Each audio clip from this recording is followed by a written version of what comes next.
Hey there, it's Brainy. April is Autism Awareness Month, and I'd like to raise some cash for the month to donate to the Autism Self-Advocacy Network. So, how am I going to do that? Well, allow me to demonstrate. This is a fish stick. Not very interesting, is it? But what if I dressed it in a flight jacket and sunglasses? That do anything for you? No? Well, how about if I turned it into a festive party clown? This isn't like an NFT. I like to call them ARTs, or actually realized tokens. I wish there was a single word name that I could call them, but anyway. If you donate a minimum of $20 to my campaign, then email me at brainytherpgcat@gmail.com or join my Discord. I will be more than happy to send you a transparent PNG of one of these lovely fish sticks. Keep your requests safe for work, by the way. Oh, and 100% of the donations will go straight to ASAN. So, what have you got to lose? Donate to a good cause, and I'll draw on a fish stick for you. That doesn't sound as good when I say it out loud. Anyway, thank you very much for your support. Happy April, everybody.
This fearless caddis is the raddest, has skills of the baddest, magic, slinging busting for status, practically unmatched, runs all of the gamut, in fact, he's a reference games and chatting, bent wizardly hatting, questing, snacking, napping, this cat diversified, witty banter, seeking kitty answers, roll 20 to scamper, tune in, and enjoy the ride, Brady, the RPG cat. Brady, the RPG cat.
Hello, cats and kittens, felines and felidae, humans and variant humans, and every race, class, and subclass. Welcome to another episode of Bring Me the RPG Cat. Today we're playing a game that, quite honestly, has taken up a lot of my free time lately. Probably one of my most single go-to games over the past few weeks. This is, of course, a Sonic the Hedgehog fan game, the direct sequel to the famous Sonic 3D Blast Kart, which was effectively just an open source version of Mario Kart that was made using a Sonic fan game engine. And this one's called Dr. Robotnik's Ring Racers. So, there's a lot of things I can appreciate it. One of them, of course, is the fact that they've actually put Dr. Eggman in the spotlight for this one. Is that we get to play in a whole bunch of really cool, super robotic areas. Oh, thank you very much, Daniela Gioni, for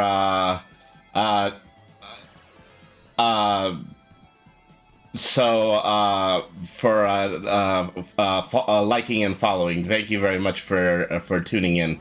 How you doing today? Anyways, where was I? Oh, yes. So, I've been playing a lot of this. I've been going through the main campaign, but the version I have on my PC, I just opened a cheat code. So what I'm going to go ahead and do is that I'm just going to start running the main circuit again, just playing every single one of the levels as best as I possibly can. And I'm also going to be booting things up to normal mode because I was doing things casual when I'm playing the ramped up version of this. So let's go ahead and let's get right into it. Let's play this little beauty. All right. So, in addition to a lot of the... in addition to this being a direct sequel to a open source kart racer, they actually did add a tremendous amount of bonuses to it. A lot of elements that come directly from Sonic the Hedgehog games, and so this is, it's a real treat to play. Probably something that I've even liked even more than the official kart racers that Sega has released. Of course, they're going to be coming out with Sonic Crossworlds pretty soon. I'm sure that's going to be a pretty good kart racer as well.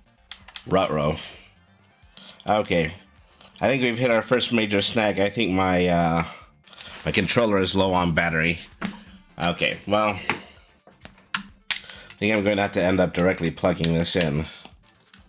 See if we can actually get her going that way. Fortunately, I don't believe that we are. Unbelievable. Well, live television, folks.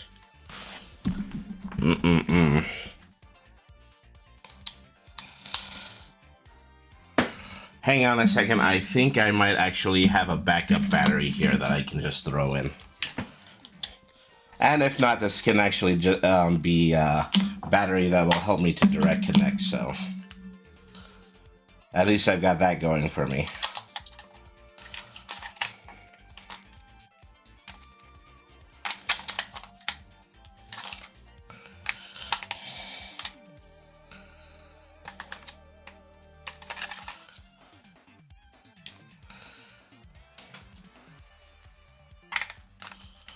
What direction is this darn thing supposed to go in?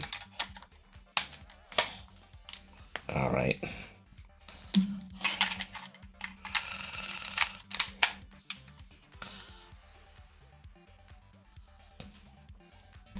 No, unfortunately, I think that battery is discharged too.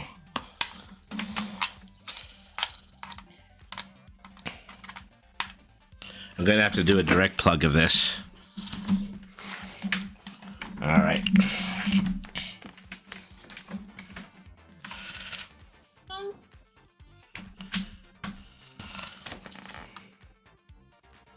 Okay, all right. We finally got a working one.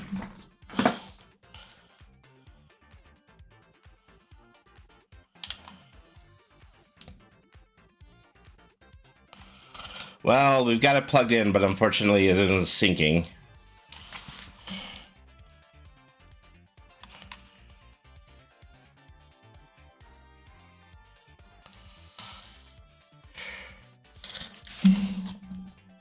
Let this be a reminder to you folks, always make sure that you have your controllers completely and totally juiced before you decide to go online. I'll be right back.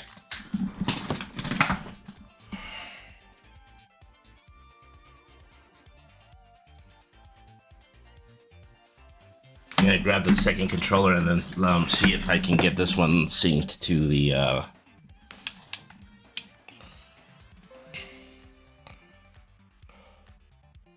Alright,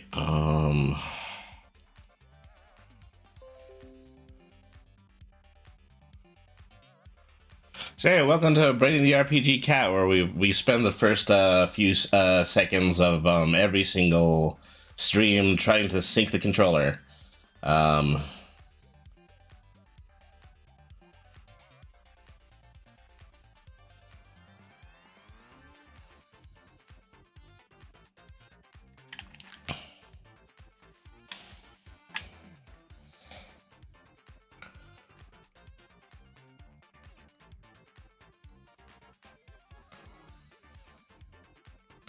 Okay.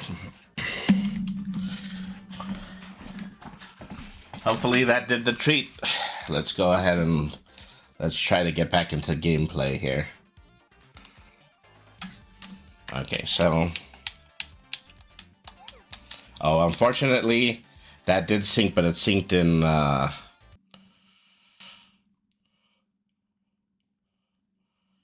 It synced in second controller mode, so I can't have that.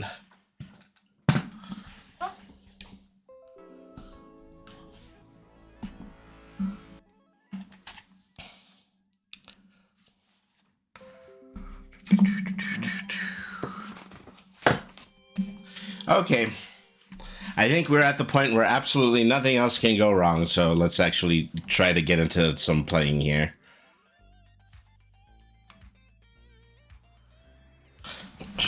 Sorry to not like that I plugged controller 1 into the USB port, so I gotta get rid of that too. Alright. So, I'm playing as Big the Cat.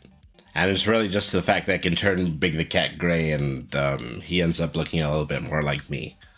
Alright. So, local play, race, Grand Prix. We want intense.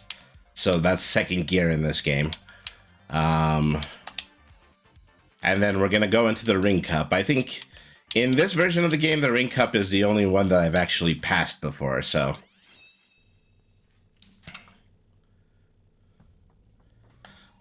So we're in canon mode, but once again, we have all the characters unlocked. There's just numerous characters from different Sega games here. Alright.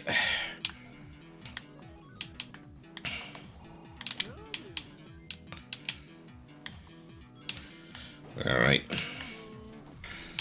And so as Big, I have really bad steering, but I'm also really hard to knock off the track, and then I actually have some really good top speed, so...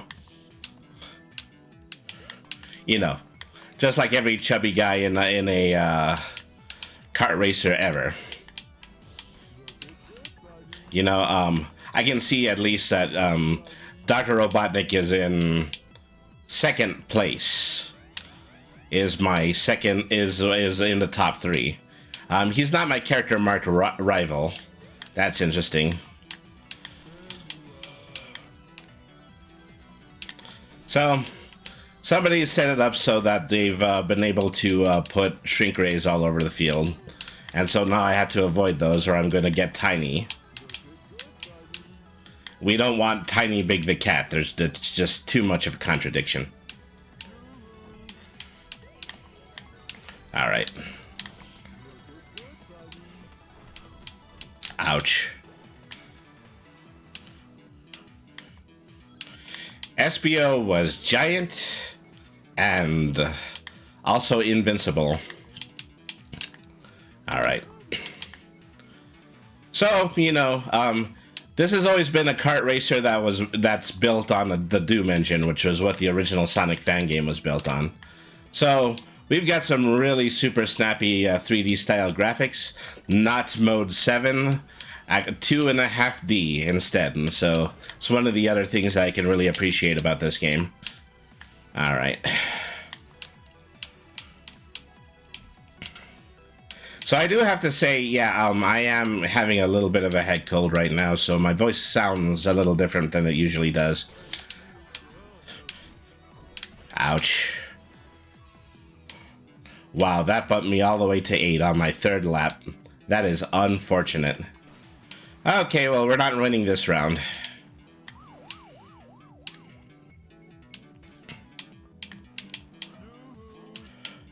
I don't know if it's worth going into 6th place, because I'm just going to get a very small amount of points.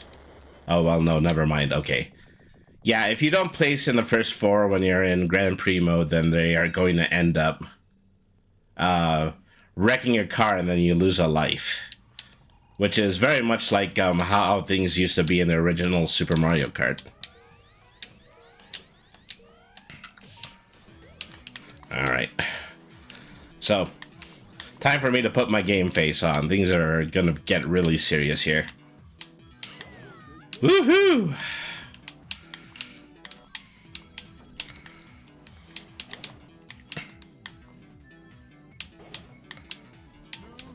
Ow, ow, ow.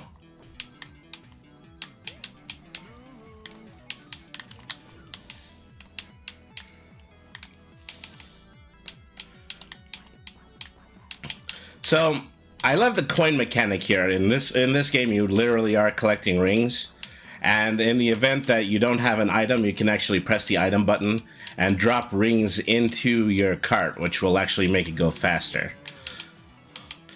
So they're taking that, coin mechanic from Super Mario Kart. They are, just kind of souping it up a lot. There is, you can hold a total of 30 rings at one point. And every now and then, some of the monitors that you can pop on the field just contain rings, and so that you can use that in order to speed up your cart as well. You still need something like a mushroom in order to break these little force fields on the side and then take a shortcut. Well, that just kind of keeps, the same kind of strategy in there. Make sure if you're in the lead that you're actually holding onto a booster so that you can use the booster in order to take the shortcut and get even more in the lead. Okay, this time we're pretty well ahead of the pack, so barring the use of any particularly devastating gadgets, I think I'm actually going to make first place this time.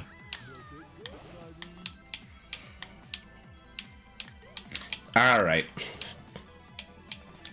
Good, good, good, good. Well, this is going well. Alright. Few more gadgets out here dropping shrinkwares. Unfortunately, I did get hit by one. There we go. And that is the way round one is supposed to go.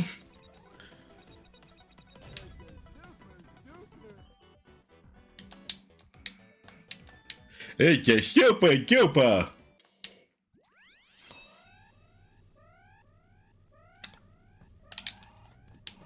All right.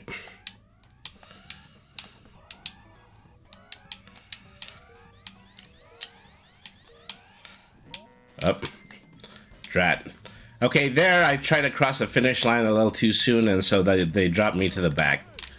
Once again, in another kart game, you would peel out, and then you would still more than likely end up in last place. But in this game, they've really put a lot of work into revitalizing the mechanics. Most specifically, putting them in the realm of Eggman's inventions, which is really impressive all on its own.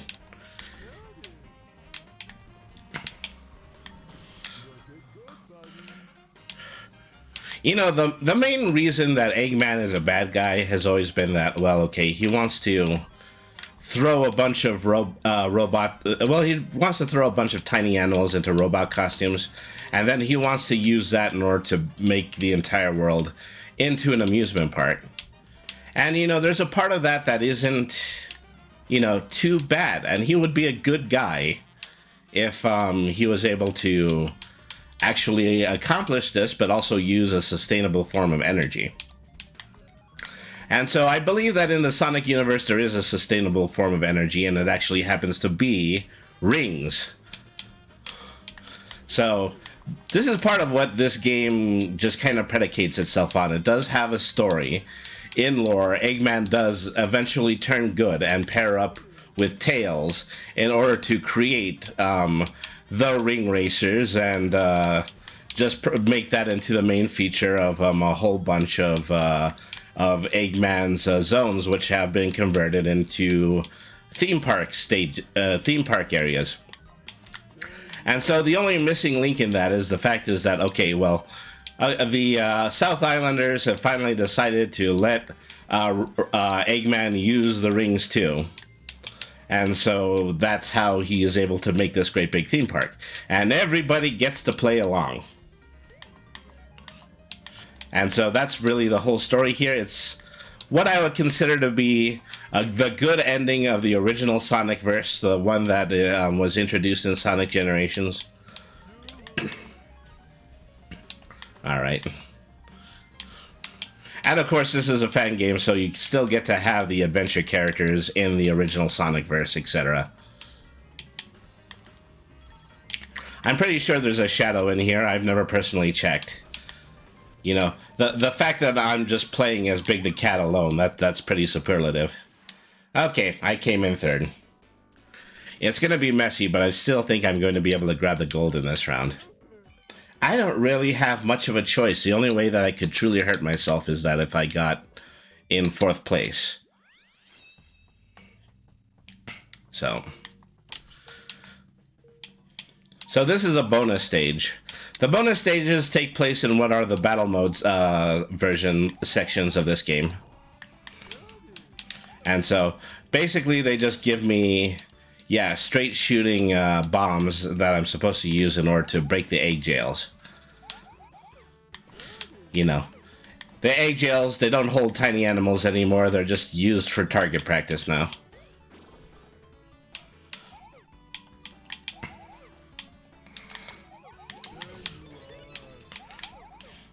So the way a bonus round works is that I get time added to the clock whenever I hit one of the targets, and then I'm supposed to hit all 8 of the targets, so... You have to be pretty efficient in grabbing a hold of everything. Well, grabbing all the bombs, and then afterwards just using it to smack all the targets.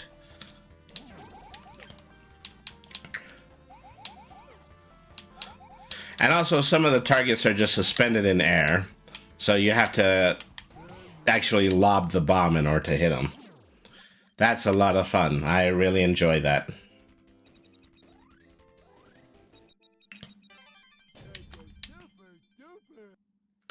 There are blue spheres in there. I think the blue spheres increase your speed, which is exactly what they do even in games like Sonic 3.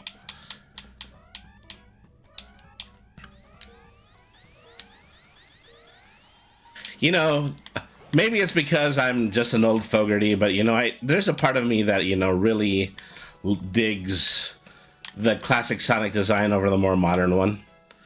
You know, there's so much in this game that benefits from the fact that, you know, they're just using a lot of the gadgetry that you find in games like Sonic 3.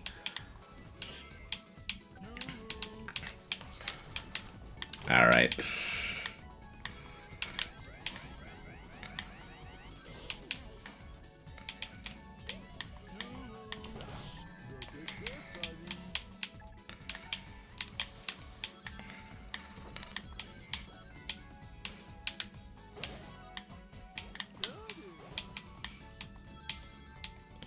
All right. So these are the first few easy stages, so I'm not going to have too much of a problem here overall. These are also probably most likely the stages that I have most often played in the game, like repeatedly. Even when I do things like test out characters and test out tracks, I tend to play these stages over again. And the reason for that is that I know that I can play them well. So I know that my controls are well calibrated. Alright.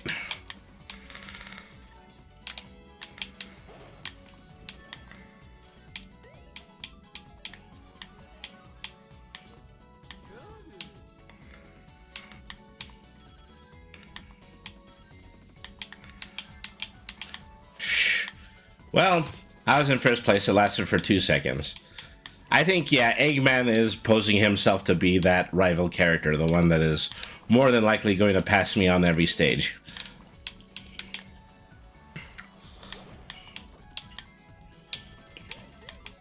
All right.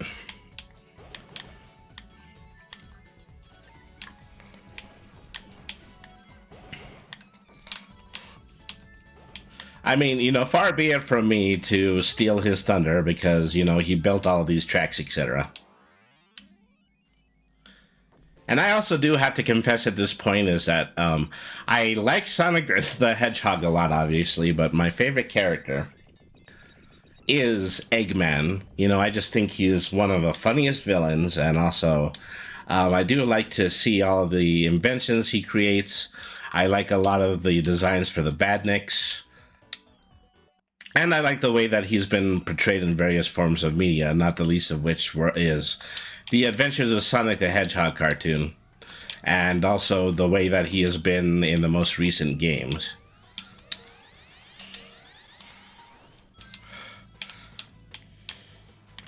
You hear a lot of revving up when you're at the starting line, and that's because other people tend to use their spin dash in order to start every single start every single round. It's not actually anything that's necessary, because you do get a full speed boost if you actually manage to touch the starting line right when the flag is waved. But to each their own, especially if you're a computer CPU. All right.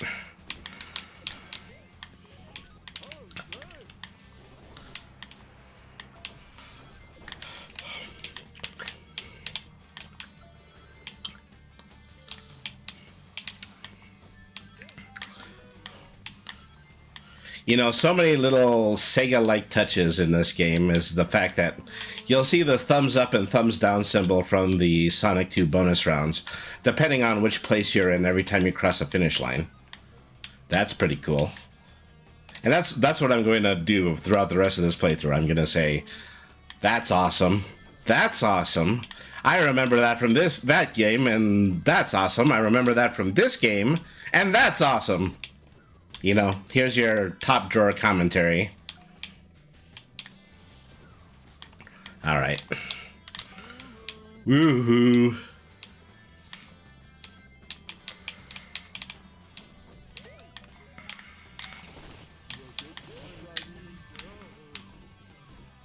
Ooh, big wipeout there. Ooh, we are in round 3 too. Is that this actually might be another situation where I end up ringing out.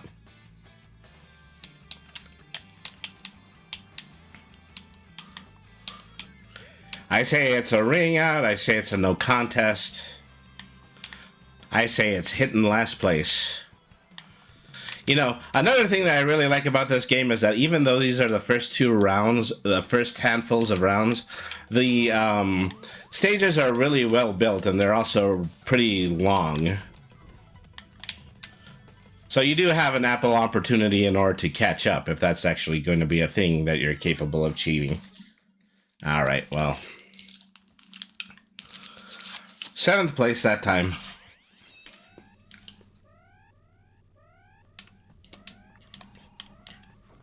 So just for funsies, this time I'm going to do what everybody else is doing. I'm going to speed... never mind. Me and my big mouth.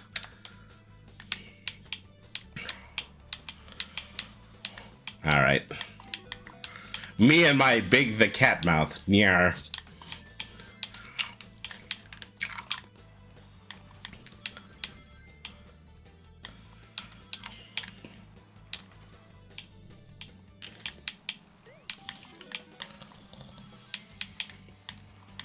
All right.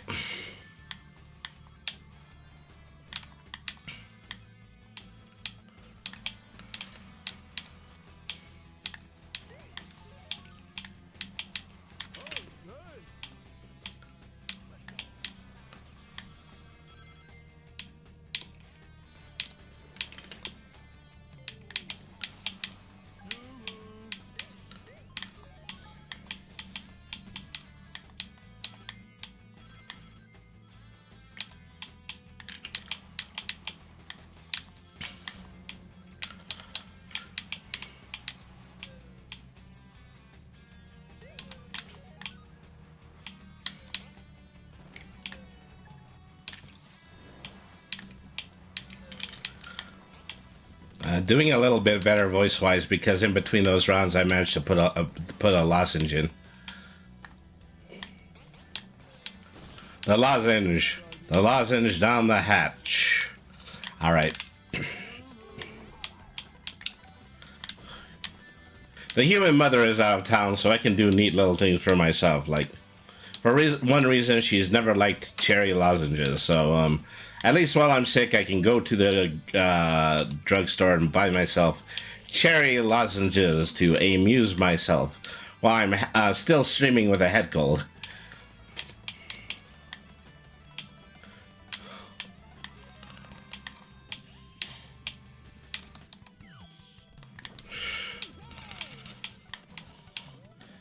You know, one of the helpful items just happens to be the spinny top, which I believe came from Sonic 3. It's not called Marble Garden, but it's the very Marble Garden-like level in Sonic 3. Okay, came in second that time. So I've kind of been all over the board so far when it comes to rounds, is that I've placed first, I've placed third, I've placed second. It may well be that we're not going to actually get first place this time, but we're practicing. So this is pretty cool. This is another bonus stage, but it's based 100% on the special stages that were in Sonic CD. And in this stage, you actually get to target the UFOs that were from the special stage in Sonic CD. You don't have to beat up on the egg crates this time.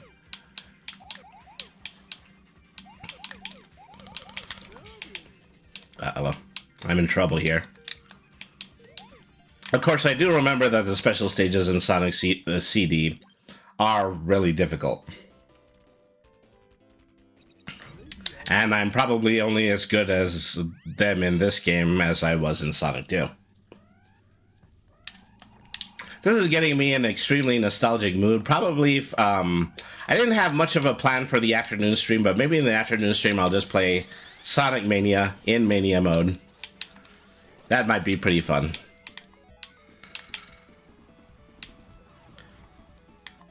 So, this is a stage based on Green Hill, but, you know, just to make that fan game difference, this is supposed to be the Green Hill from Sonic Chaos and Game Gear. Music included. Many of the same obstacles, too. Say, buku amounts of springboards. Beyond Sugoi. Beyond Sugoi!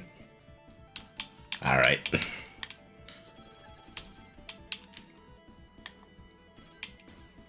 Yeah. There's a tendency to, you know, be able to go off the ramps and the half pipes so steeply that you can actually, well, drive on the walls like you would on a half pipe.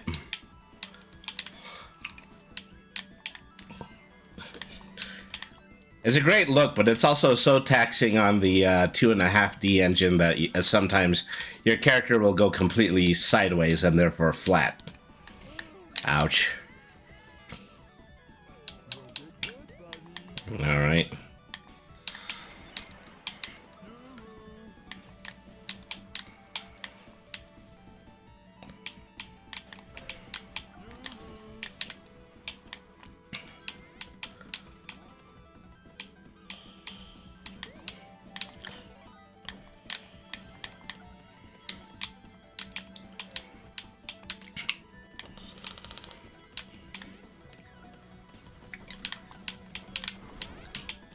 Yikes. So if you ever like get knocked out and then you're on a steep hill, then your cart will start having problems climbing a hill. And you have to spend the rings in order to give yourself more speed in order to finish climbing the hill. It's another, you know, fun wrinkle to the kart racing gameplay that they have in this game. Okay, final lap. Big the cat. Well, you locked the cat in already.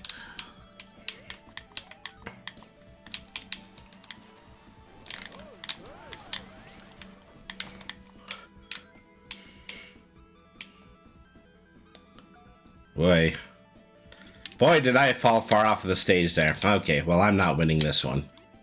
Sorry. We're gonna try again.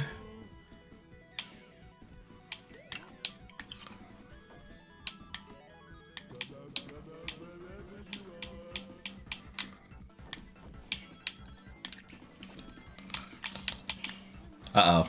I just went backwards. Like a dolt. Like a dullard.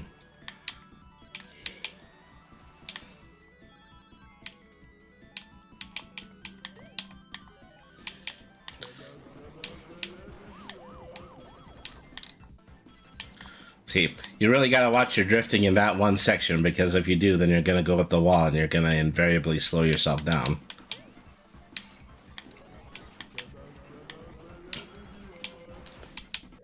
Ouch. That is me hitting no contest. Fortunately, I still have plenty of extra lives. Okay, take two.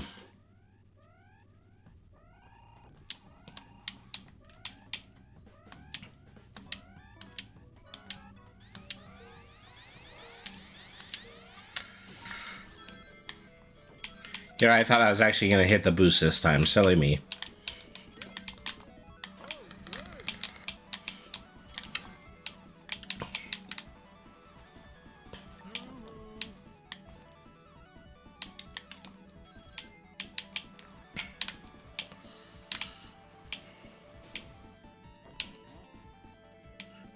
Beyonce, Beyonce.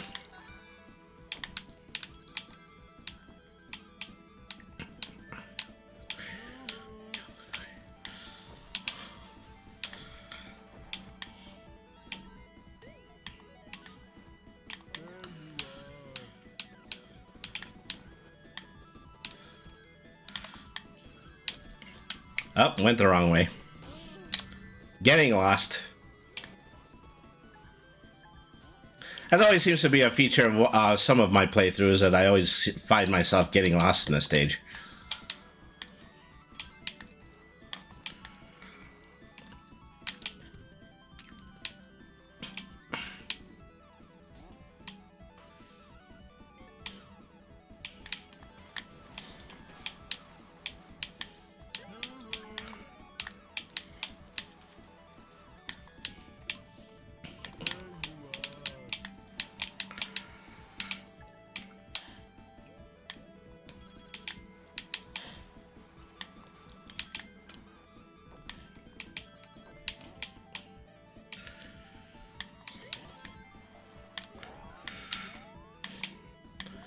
See, hitting those peon segoys on the wall is a little bit of an obstacle too, because it takes me a little bit far away from the inside of the track.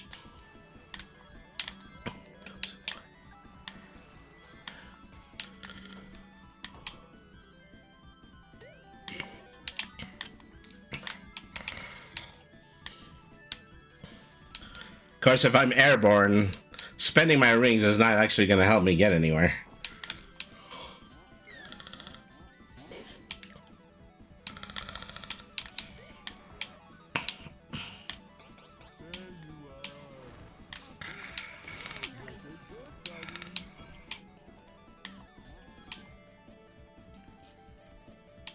Okay, lap 2 in second place, doing better. See, among the racers that I'm racing against, one of them is that weather vane critter. That I see them very heavily featured in Sonic Mania, but I also understand, I think they're one of the bosses from Sonic 2, or possibly even Sonic CD. Somebody correct me when it comes to that. So yeah, there are a few badniks racing here. The coolest one is Motobug. So I played a few games as Motobug. The thing is that if you actually end up blowing up your cart as Motobug by going into 8th place, then afterwards you unlock another secret character. And that secret character is the Flicky Bird that comes out of Motobot. So I haven't done much more in the way of unlocking secret characters, because like I said, I just eventually did an unlock code. Ouch. Oh, great time to run into a pinball bumper.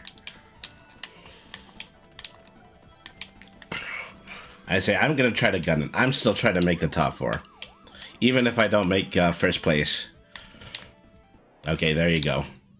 So, yeah, I only came in first like one time throughout this whole race section.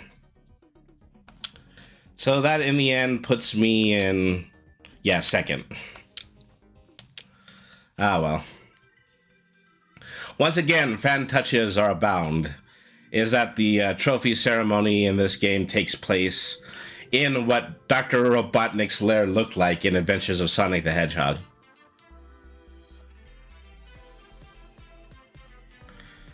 So, I didn't win. First place is Chaos.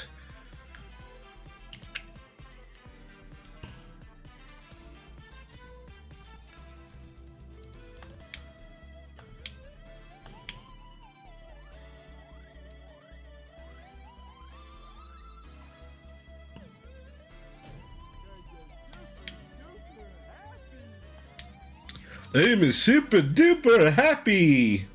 I'm Big the Cat. I'm gonna sing you a little song. I love you. You love me. All right.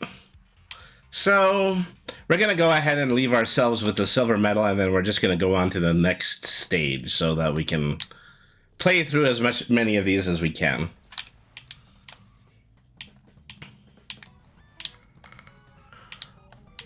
Okay, this time, Miss Spin Dashta. Okay, well, unfortunately that didn't help me out, is that once again, I'm the heavy character. Spin dashing doesn't carry me very far.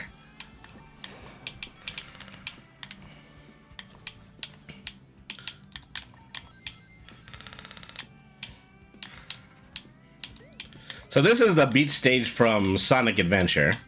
Another great nod.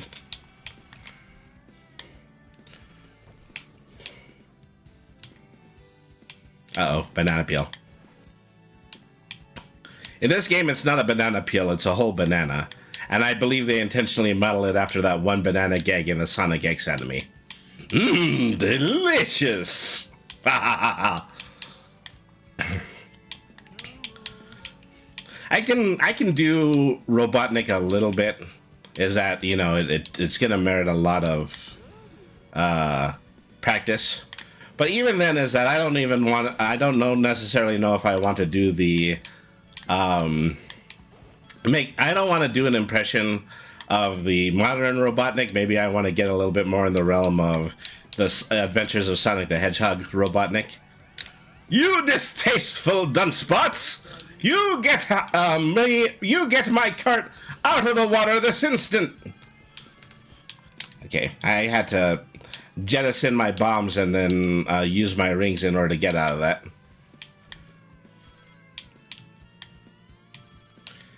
This stage can really suck if you're going too slow.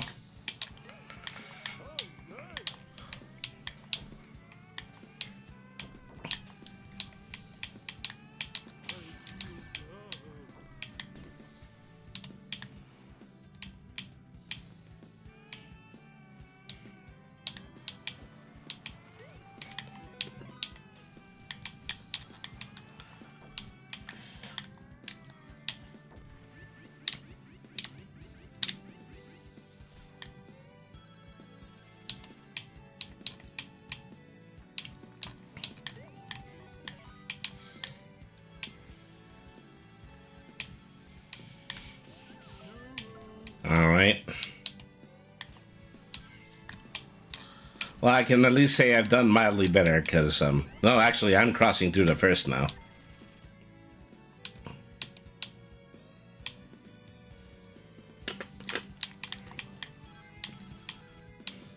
Good old human AI ingenuity. I say that even though the computer has pretty profoundly kicked my ass throughout this entire playthrough.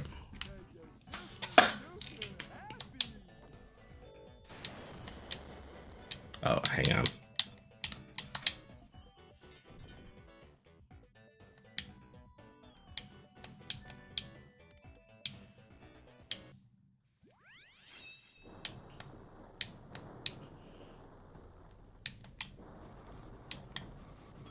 I already had to spend my opening rings just to get over the hill.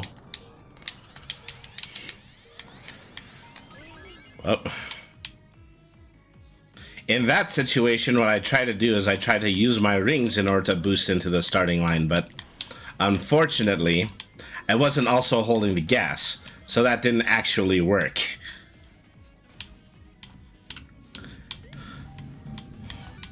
Welcome to Brainy the RPG Cat, where you see Brainy flub every single opportunity he has in order to get a boost at the starting line.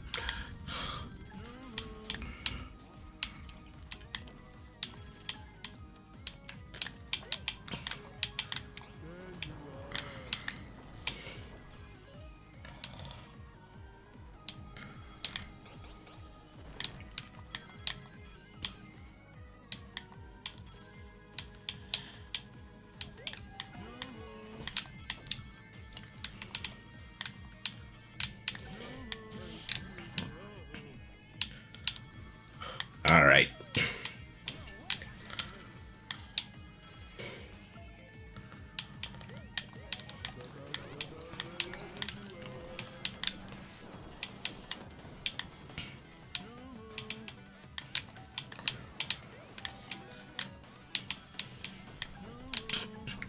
We're gonna show the world what we can do, and I don't know why I'm making Sonic Forces references.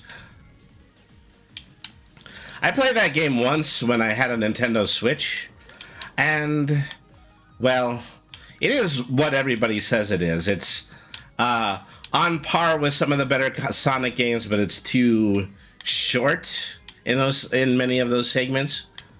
Many of those segments are not put together well enough in order to give you that good entry-level, engaged Sonic gameplay.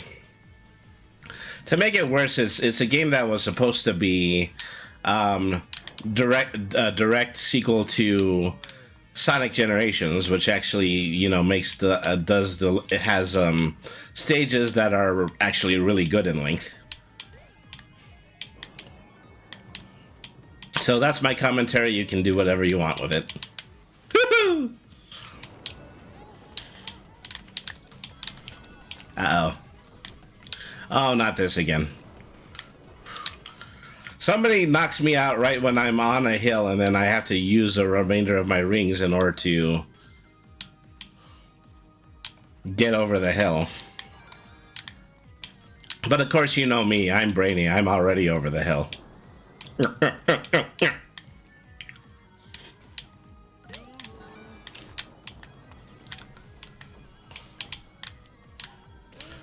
Okay, we're getting close to our first ad. Thank you, everybody, for staying tuned in.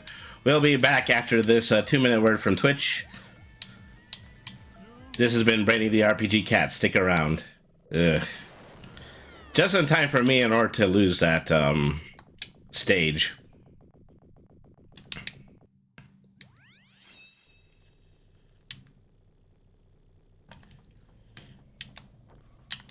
All right.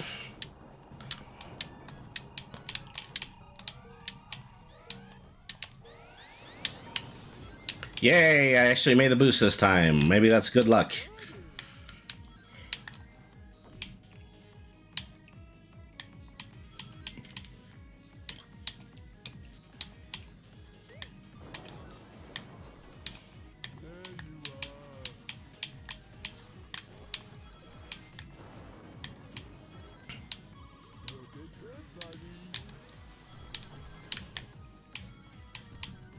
All right. As I was hoping that little gizmo where you hit the Pion Segoy and then you hit the dash pad was actually going to work out a little bit better for me this time. I didn't hit Chaos, but I hit somebody. I've done somebody some harm. Ouch. Ah, gee whiz. Yeah, it's really getting so that Chaos become my greatest opponent in this game.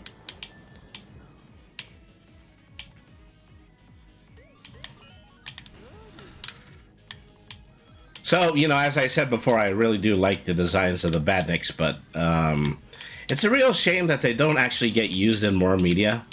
Probably just the Sonic games themselves. And so they had Apple opportunities to do it in like animes like Sonic X, but they still didn't. They chose not to. I remember it was the pilot episode of the Saturday morning Sonic the Hedgehog where they at least tried to use the Buzz Bombers in an episode, but then from that point over, they just kind of went with the more generic SWAT bots.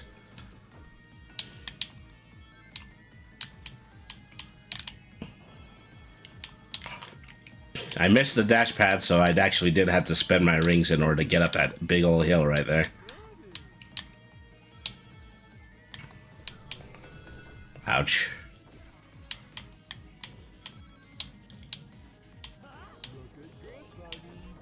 Alright. We're back. Thank you everybody for staying tuned in.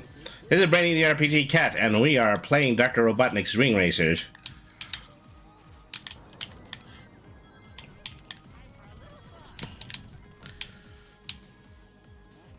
I mean, probably the closest thing that we've ever had to a Sonic cartoon that used the designs for the Badniks was probably Adventures of Sonic the Hedgehog, but even then, they redesigned two of the Badniks and they made Scratch and Grounder. If they're going by the official names, it technically would have been Cluck and Grounder.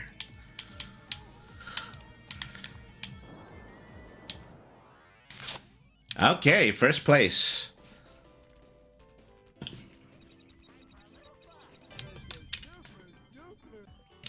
So this technically means, you know, at least as far as continuity, I have actually beaten I'm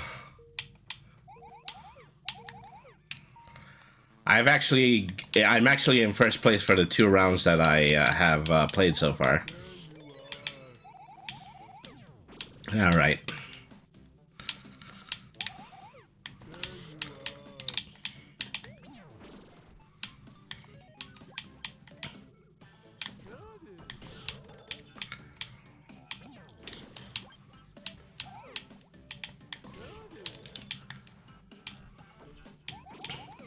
Ooh, free CD. You know, I haven't figured out how to change the tracks in this stage, but, well, in this game. Like in the entirety of the game. I don't know how to change the tracks. But it's fun to collect the CDs anyway.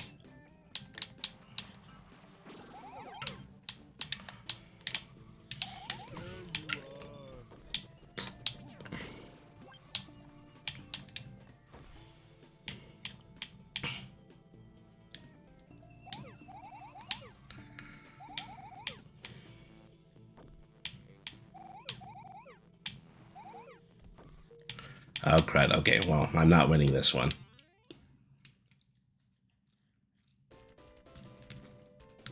Probably only had 1 or 2 more targets to hit. All right.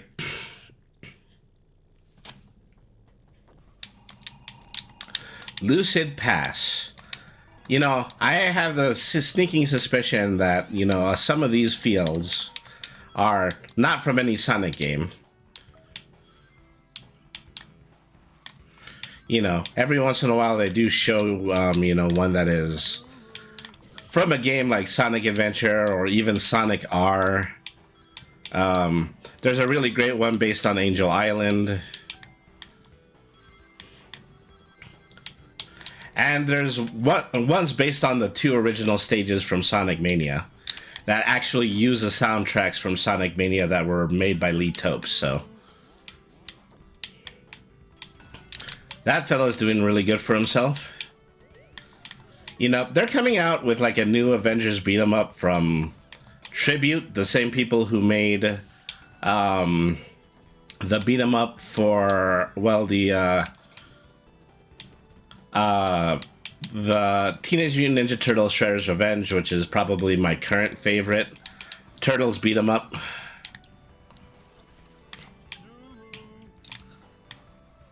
So they're going to be coming out with a game pretty soon that is going to be based on Marvel Comics. and so I'm pretty sure that one's going to be great. I can see that you have playable characters like Captain Marvel, but also, you know, just the standard ones, Captain America, Spider-Man, Wolverine. It would be really nice if they all played really different, but that wasn't something that really happened with Shredder's Revenge, is that the characters were different enough in order to feel unique to play them, but they were still just basically the same in overall mechanics. All right.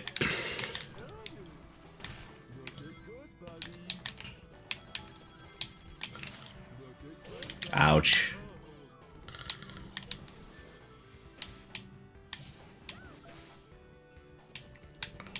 That was a little harder to get over because that little mess up right there, I didn't have any rings.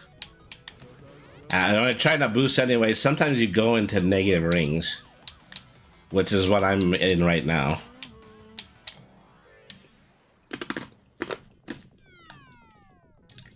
Okay, that absolutely positively did not work out.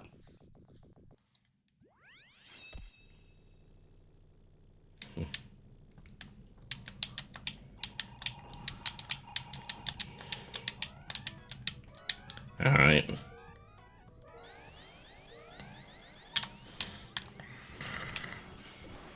Okay, that actually works out pretty well. I can see why they do that now. Of course, it probably means a lot more to characters who actually have the ability to steer.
All right.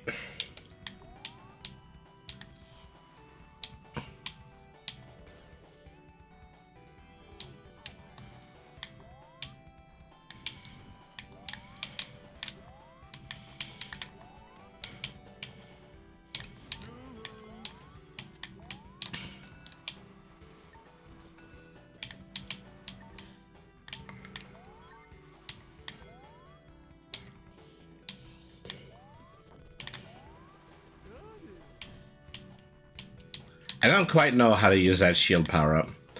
I think you're supposed to hold down the button and then eventually it launches forward like a standard bomb, but...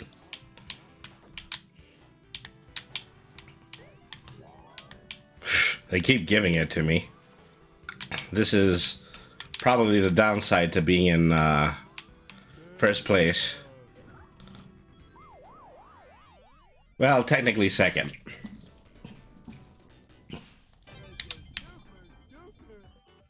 Say, it's basically the super horn from Mario Kart 8. The bubble shield? Possibly. Anyways, thank you very much for tuning in, Gab 2023. Welcome to the stream. How you doing today? The Thunder Shield. Oh, okay. Oh, I do like the Thunder Shield. Uh-oh. No, no, no. No, no, no. Don't let me hit it. Oh. Okay, well, never mind. Oh, well, I was gonna just jump the gun on the starting line anyway, so...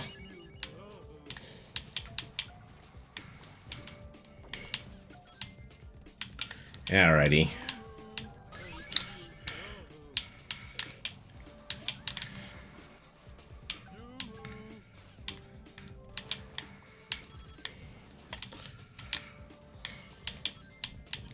So it's been the best of times. It's been the worst of times because at this point, I still believe that I have first place in overall standings.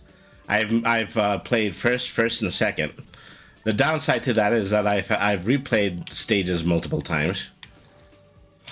So I'm getting a little bit used to normal mode. Is that, you know, I ended up unlocking all the stages in casual.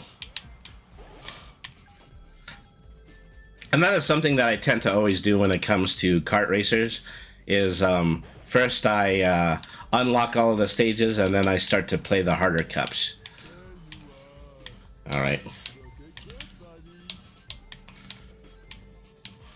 Yeah, yeah, the bubble shield works the way that I assumed it was. The next time I use it, though, I'm probably not going to try to use it as a forward projectile. I'm probably just going to drop it behind me. It's more than likely one of the reasons that they give it to you in first place, because it's a really great big obstacle that your opponent behind you can potentially hit. All right.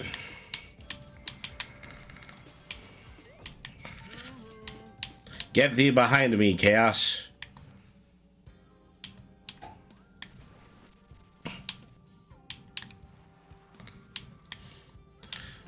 You know, oftentimes I bring up the subject of how people have nostalgia goggles for Sonic Adventure. You know, it was this really great big fat freaking deal when it came out because it was one of the first games for the Dreamcast. It was probably one of the first Sonic games to have a very elaborate story. But then you look back on it and then you wonder, well, was it really all that? You know, particularly when it comes to Sonic Adventure, the main villain in that is Chaos, and Chaos is basically just this big blue blob that's eating all the Chaos Emeralds.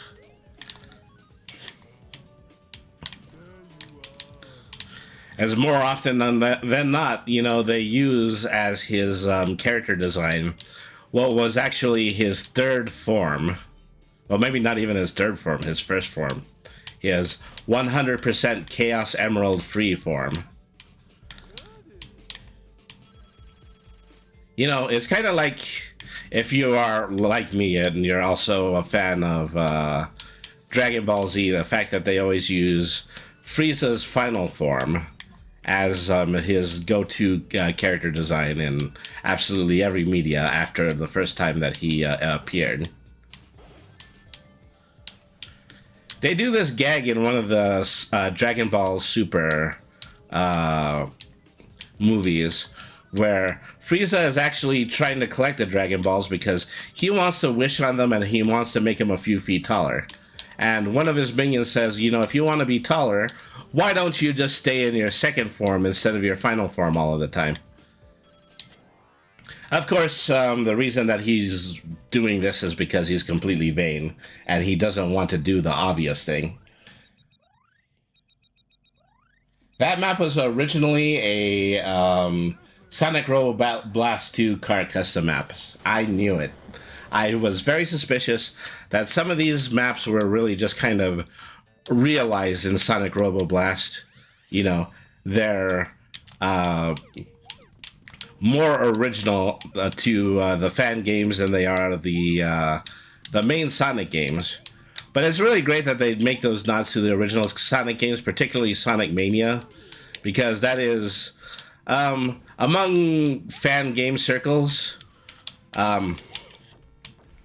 you know, just the fact that Sonic Mania exists is really cool, because that's basically what it amounts to, is that some people who originally did make Sonic games for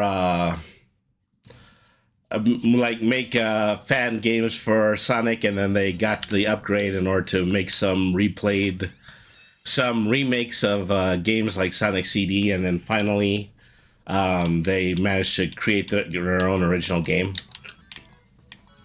So this more or less tears it for me. I am definitely going to be playing Sonic Mania during my afternoon stream. That's going to start at 1 p.m. MST right here on twitch.tv/BradyTheRPGCat. All right.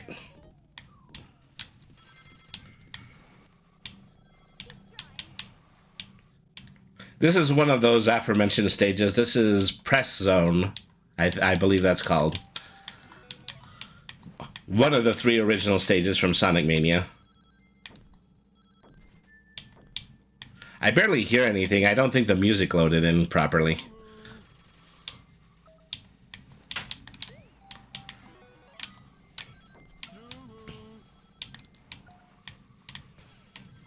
They don't have too many of the robotic typing gimmicks in this stage, but I think they were going slightly more for that grassy garden type look.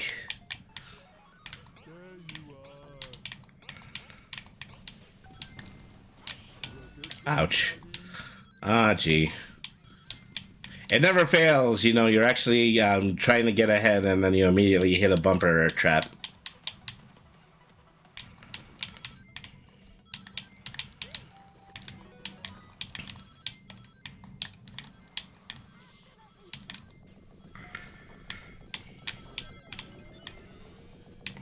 All right.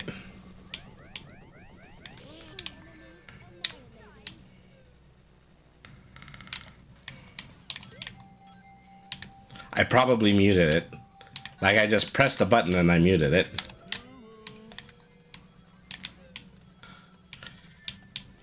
It's kind of hard for me to actually imagine doing because I'm not using the keyboard at all. I'm using a controller.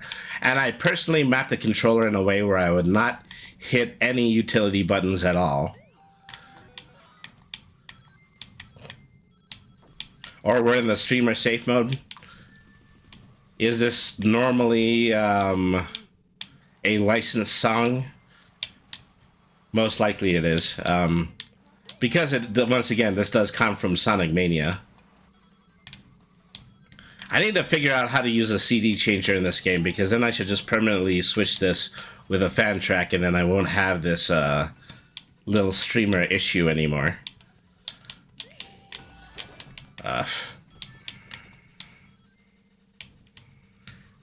If I could figure out which button switches CD tracks, I would actually map it to my controller.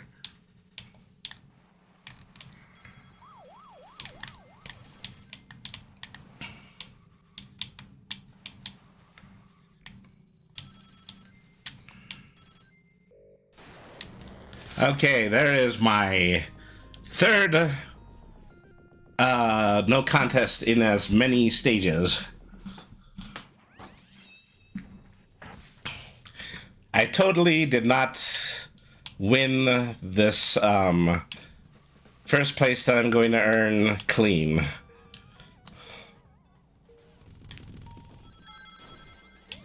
Alright. Yeah, there's probably definitely that I'm in streamer mode right here. It's funny that they take that precaution because, you know, I'm pretty sure they don't DRM Sonic Mania songs. Because then they would lose anybody who is actually playing Sonic Mania on stream. Better safe than sorry, I suppose. Especially when you are using somewhat licensed music in a fan game.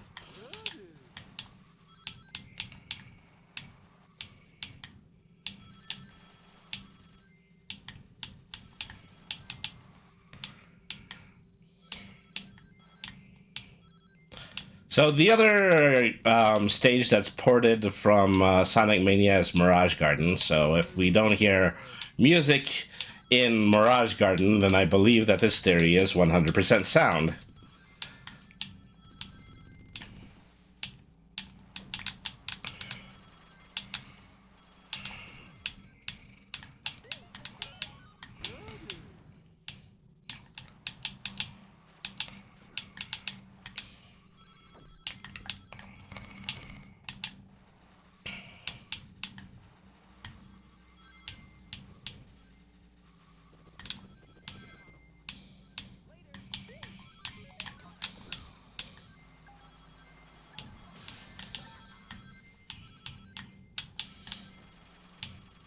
I like the use of all the Sega Genesis sound effects in this game. Particularly the fact that when you do change places, it just has the menu button sound effect from Dr. Robotnik's Mean Bean Machine.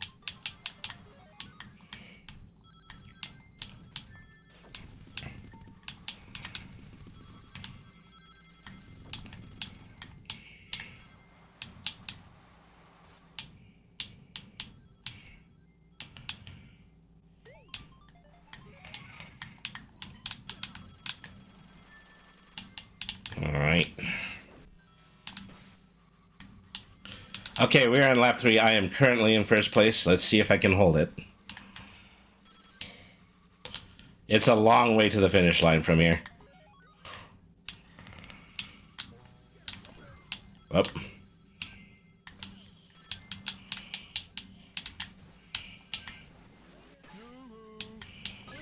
Ouch. Well, this is what I get for playing Dirty Pool. Since I was out of rings, I was gonna try to sideswipe, but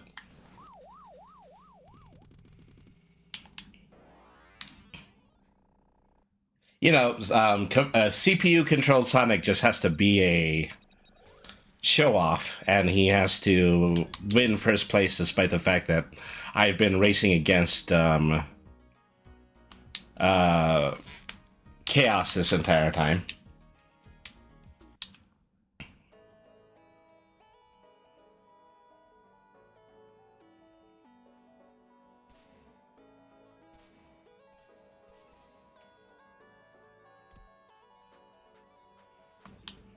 Okay, well, you don't have to watch the whole thing a second time.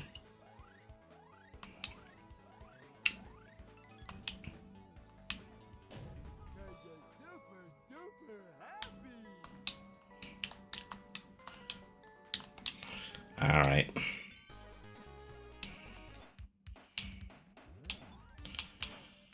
So, le monitors are turning gold. As at least a sign that I finished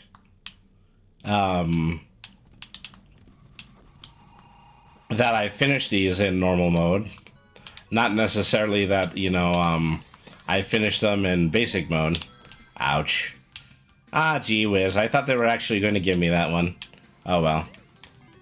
This is a pretty cool stage because this is Popcorn Factory. It's a stage based on the fact that Sonic the Hedgehog used to be on a bunch of brand-named popcorn machines in video arcades in Japan.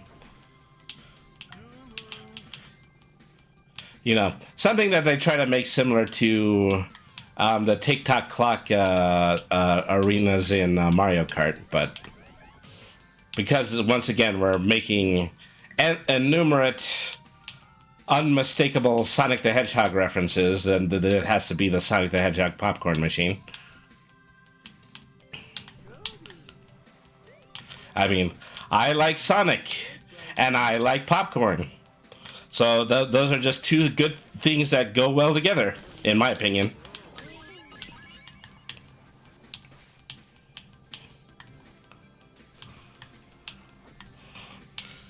You know, there's this, well, the semi-canon joke that was made on Sonic the Hedgehog social media, where Eggman basically says that the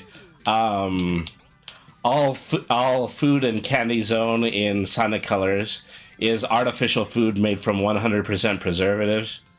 You know, it's a funny joke because Robotnik is a fat guy after all, and so he doesn't really care about the nutritional value of the food that he creates. But, you know, I have to wonder, okay, A, Robotnik created this stage, and B, this stage has popcorn all over it. So did he actually take the time in order to pop popcorn, or did he just actually make some kind of phony, preservative-based popcorn that is all over the stage? These are the questions that you have to ask of a truly diverse intellectual mind like that of Robotnik. Yep. Ow. That was really unfortunate.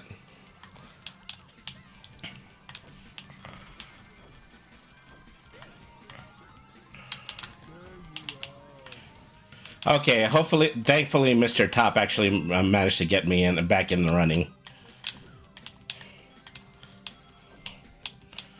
Usually I'll use that and then I'll skid off the walls like I always do. Like even when I'm driving normally.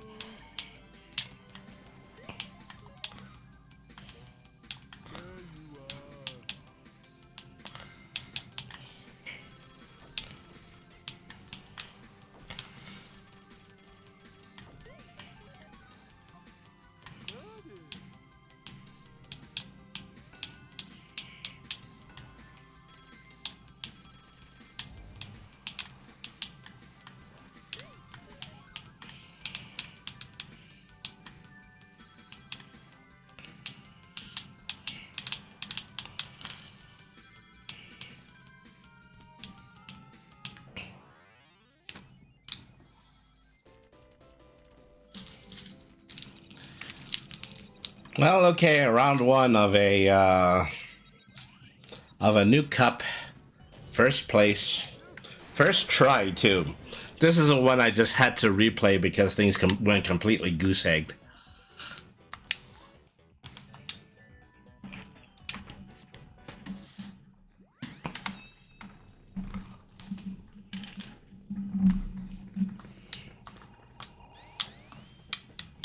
Uh-oh, rat.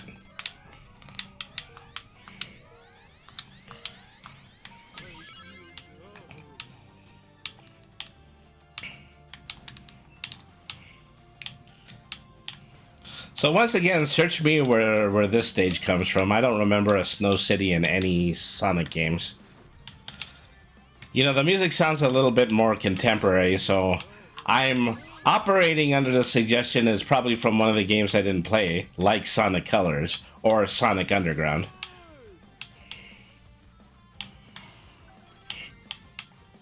It might even be something like from Sonic Sonic the Hedgehog 4, which was everybody knows was that big bust of a Sonic game that ran on PS3. I still have downloaded copies of that on my modded PS3. I should actually give that a play sometime. I don't remember it being particularly bad. I don't remember it being particularly good as a 2D Sonic game, but I don't remember it being bad. Little bit of bonus DLC in there where you know, I got to play as some of this some of the stages from episode 1, but as Metal Sonic. That's almost something that never happens. They almost never let you play as Metal Sonic.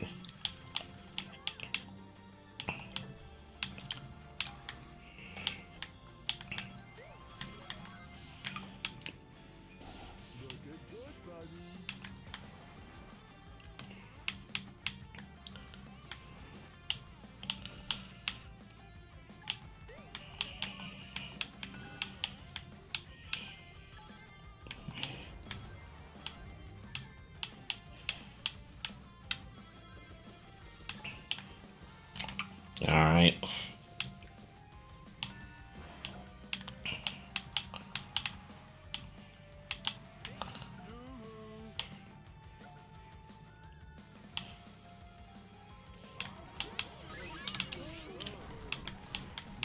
Wow, look at that.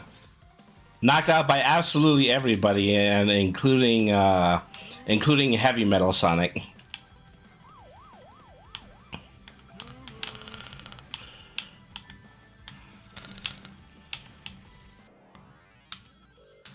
Okay, well, this is my first faulted.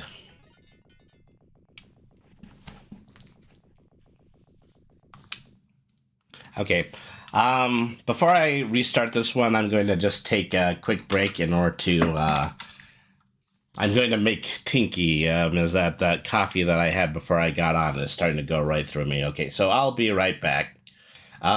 Actually, also, while I'm going to do this, I'm going to go ahead and I'm going to hit the break button. So we'll get to go on for a little bit longer before we have to take another break. So I'll be right back. Thank you for everyone for staying tuned in. This has been Brainy the RPG Cat. Stick around.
Okay, folks, we're back. I have achieved homeostasis. So we're going to go ahead and we're going to go back into Dr. Robotnik's Ring Racers. Is that we're in the middle of Sunday Drive Zone right now. All right.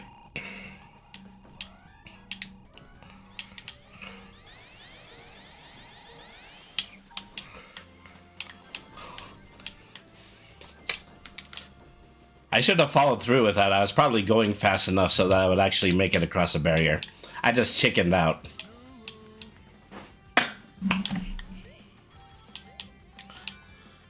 I mean, if Sunday Drive Zone actually happens to be like one of the sections of Sonic Colors, it's no wonder I didn't recognize it.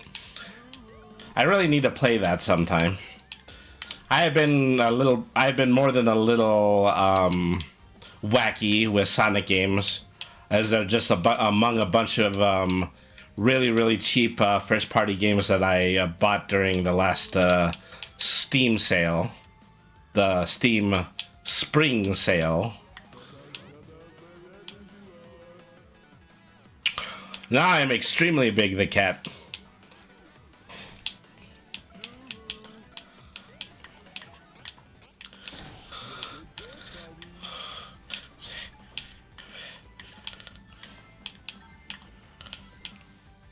Everybody on the stage saying, oh, there's no way that Big, the cat, can get any bigger.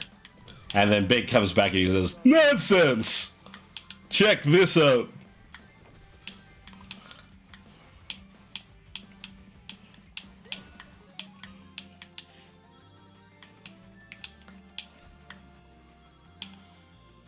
You know, it's unfortunate that Big the Cat got so saddled with being, you know, the goofy character.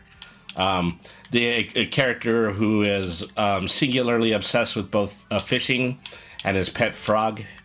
Because there really could have been something there, especially in later installments of Sonic, you know. He could be a fisherman, but he could also have been just an incredibly, like, down-to-earth guy. And, of course, Froggy could be his best friend, but that's really just, you know... It's not that he's always losing them, and it's not that that frog lives in a fridge nightmare his entire life. You know, it could actually be something a little bit more holistic, you know. Maybe even in a situation where they don't get along as much as it looks like to other people, but then, you know, give it kind of that Wallace and Gromit quality where Froggy is actually quite a bit smarter than his owner.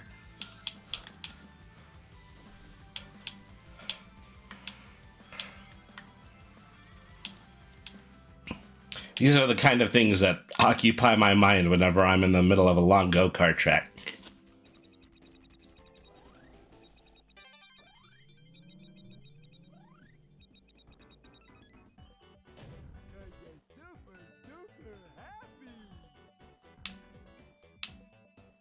Oh, well. You know, once again, these are just kind of cloud thoughts at this point.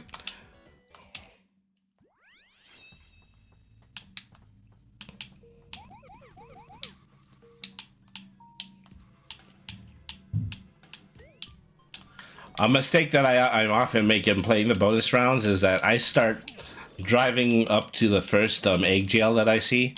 I shouldn't be doing that. Instead, I should be driving up to the first bomb case that I see, because I'm not going to be able to shoot anything until I have a bomb.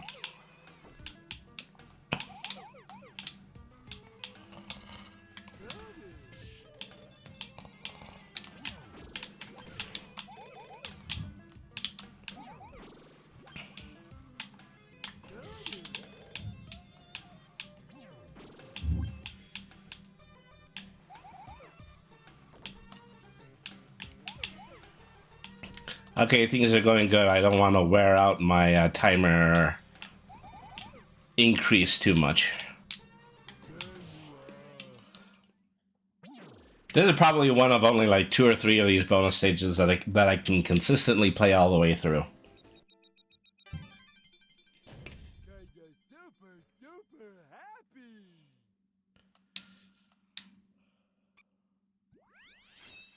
Cadillac Cascade. Okay, this one really just kind of has to be out of the come from the skulls of the game developers, because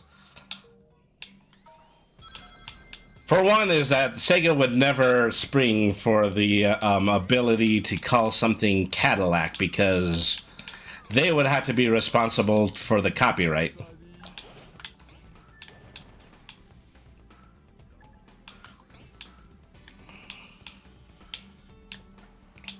It has a nice, you know, just sound to it. Cadillac Cascade, but, you know, really things don't have anything to do with Cadillac, because they obviously wanted to make a stage that was a waterfall set around a mountain, but still try to give it as snappy a name as they possibly could. So Cadillac is embedded in this, even though it really doesn't have anything to do with the car.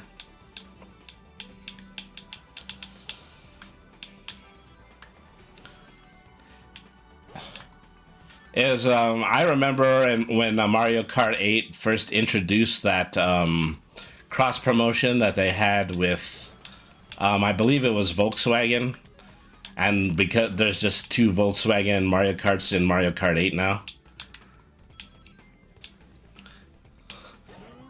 It was a pretty level-headed, it's a pretty level-headed decision for Volkswagen to actually do that, because Mario Kart 8 just happened to be a game that existed for an extremely long period of time across 2 consoles with lots of added DLC.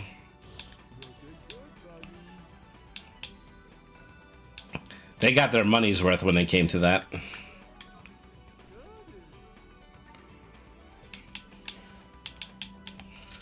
All right.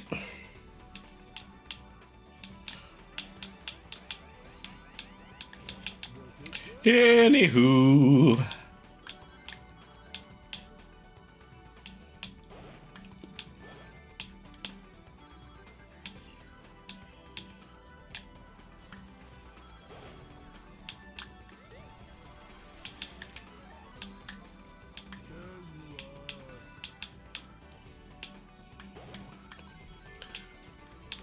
So I think I've established at this point I really like Big the Cat, but I also just really have a much more established headcanon, because he's really one of the characters who needs it.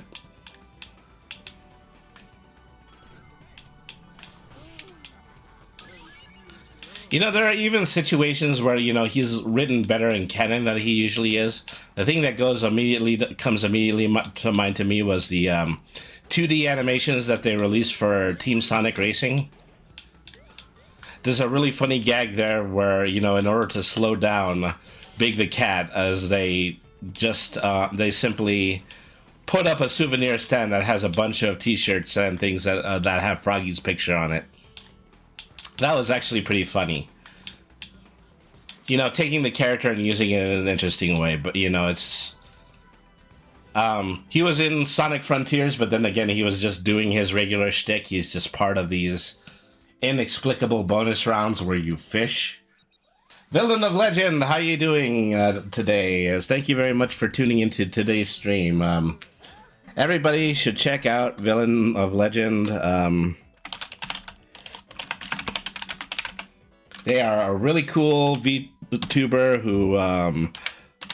they do run a weekly virtual pro wrestling circuit using WWE 2K, and in addition to that, they also do streams where they run some public domain movies and, well, probably lots of just regular popular Let's Plays too.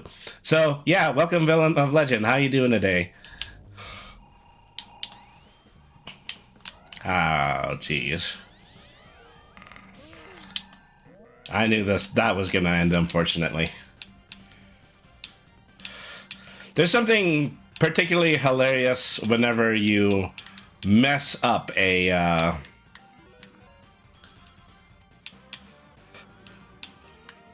whenever you mess up trying to go across the starting line in this game.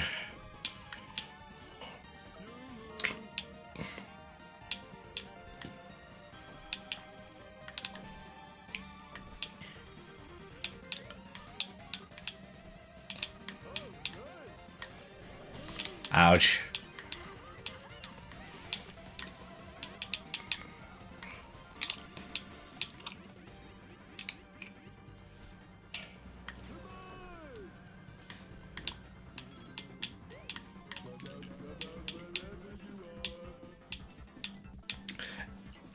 Holy crap, I'm tiny and invincible. I'm invincible. Holy crap, I am also tiny.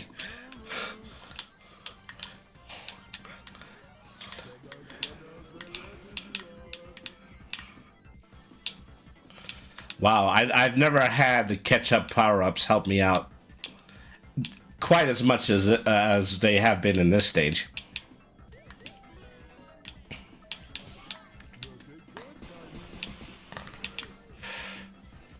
I mean, having that temporary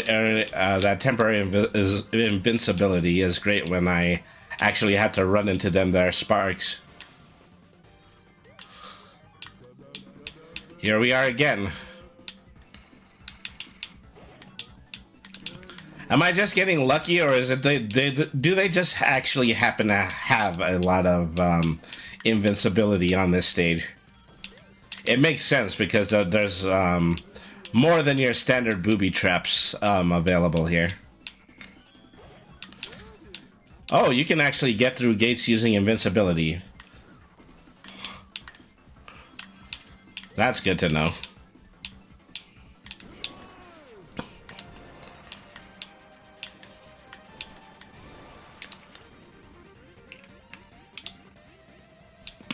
Ouch.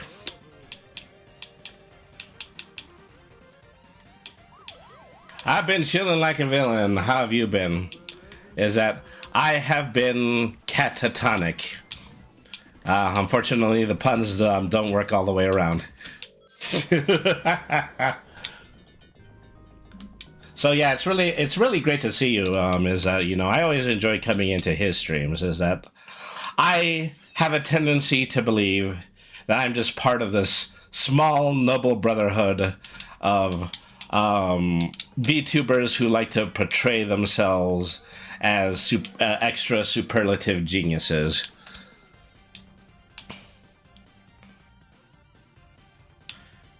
And, you know, over the years, I've acquainted myself with lots of people who portray mad scientists on their stream, but unfortunately, some of them haven't lasted. You know, I know there was one person that I was regularly watching that kind of got into an ambiguous place with Twitch, because Twitch suspected that they were actually promoting some legitimate form of wrongdoing. It's always kind of the risk that you make for yourself, you know. You want to be Dr. Evil, you know, is that they're going to want to start treating you like you're Julian Assange, you know. Maybe that's too poignant a statement. Maybe people have opinions of Julian Assange that don't directly portray him as a supervillain.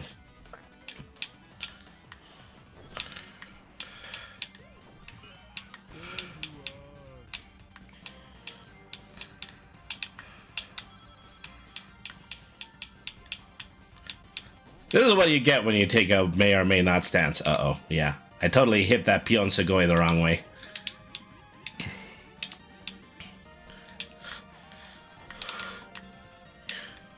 Things are really...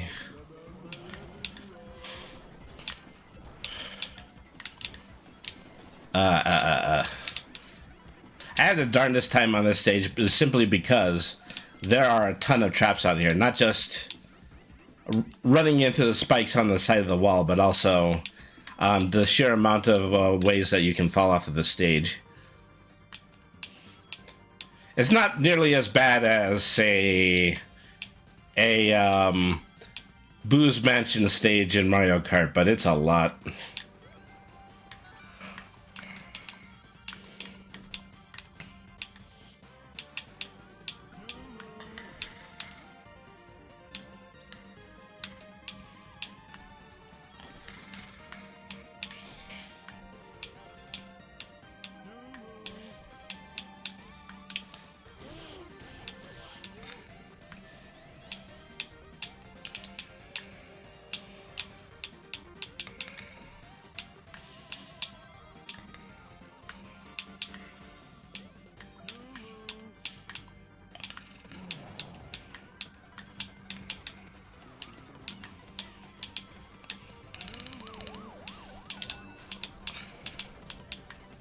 So you have problems like what some of my mad scientist friends have had, but then you have people like Dr. Demented, I believe his name is, who is just a really big mainstream streamer and has actually done some very socially irresponsible things on his stream.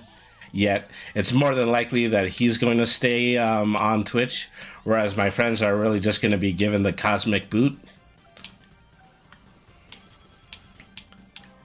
I'm thinking too hard about this. I always do. Ouch.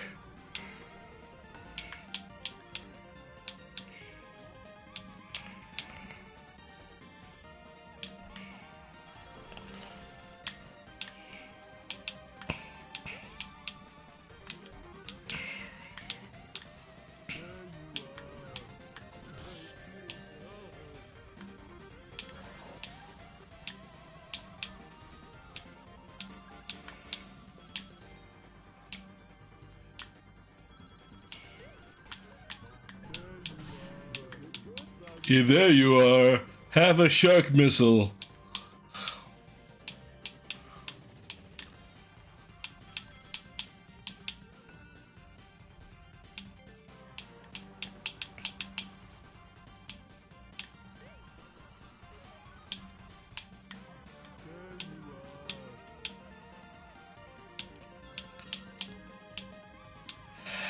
Achoo. Pardon me.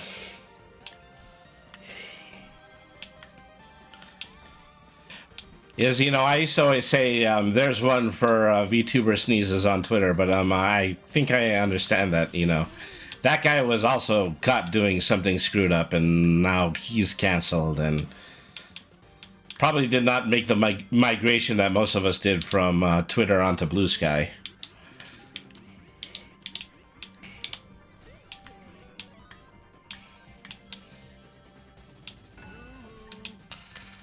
See, just out of nowhere, you know, out pops a bumper from one of these guys.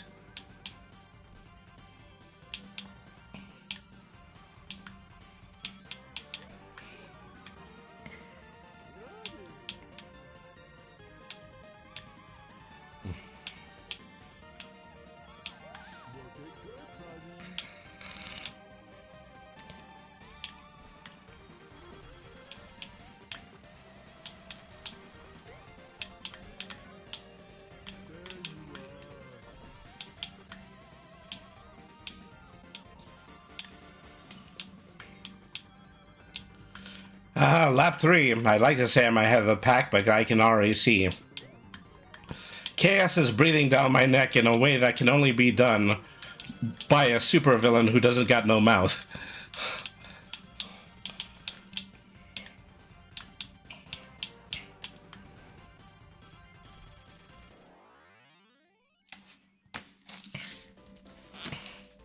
Smooth.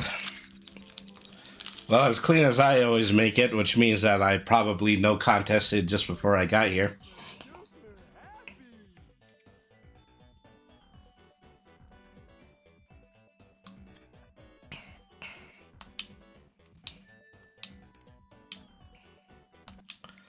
Okay, time for bonus round number 2. And this one is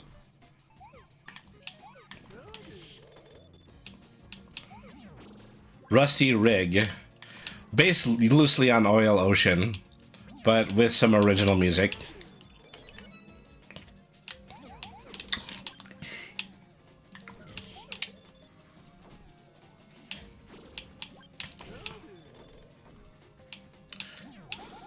So, you know, going back to, you know, my headcanon for this game, where this is Dr. Robotnik who's reformed and just allowed to have his theme park now, you know, this just happens to be a stage on top of a giant oil rig. You know, they've just decided to let Robotnik keep this one because he has quite severely polluted the area anyway.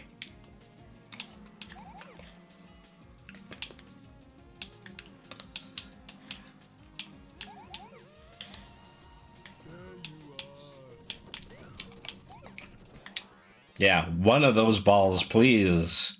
Hit the jail.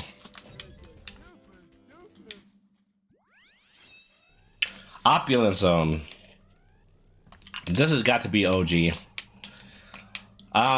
The last time I remember there just being a room that was full of cash was in Sonic Adventure's casino stages. You know, even if you can even call it that, because, you know, usually casino stages, they're these elaborate stages that are just have pinball bumpers and that you can and like slot machines and just little gadgets that Sonic jumps into. But in Sonic Adventure, it just literally was a casino. A casino where you play like 2 or 3 games of straight up pinball. They still just happen to be using Sonic in his spin dash as a sprite there.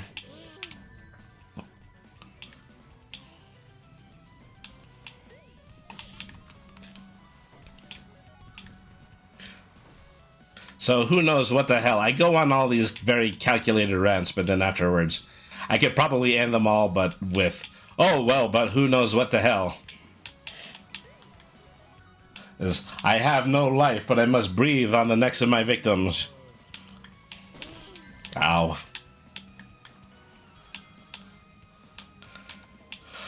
You know, Chaos, you know, I have a lot of close personal friends who are slime VTubers.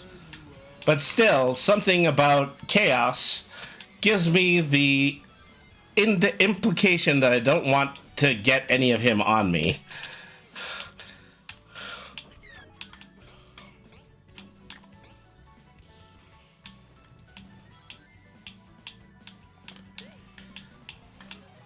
Guys made out of hatred. Hatred and the parentage of a being that can spawn millions and millions of virtual pets.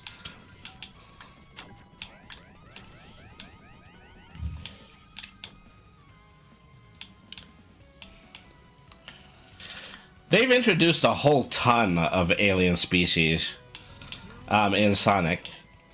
It's virtually a episode of Star Trek over here. There's so many different ones. You have the Chow, and you have the Wisps, and you have I don't know what the species is, but Cosma comes from them, and they were also that also made up an enormous amount of the characters that were in Sonic Shuffle and the Dreamcast.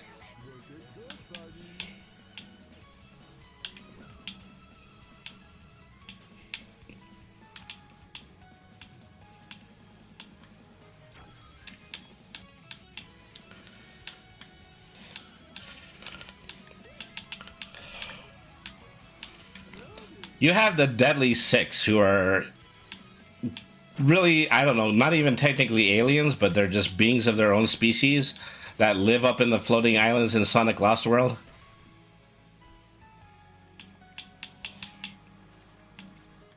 Also, they all just appear to be dead, with the lone exception of Zavok, who still makes a cameo every now and then. I think he's in this game, even though this is just a fan game.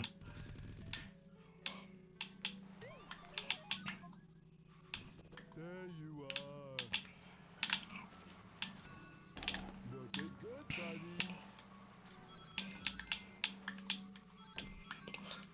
Sonic Lost World, that's probably another game I should put on the docket.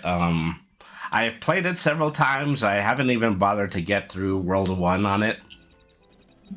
It'd be nice to devote a significant amount of time to just seeing if I can beat it in a single playthrough.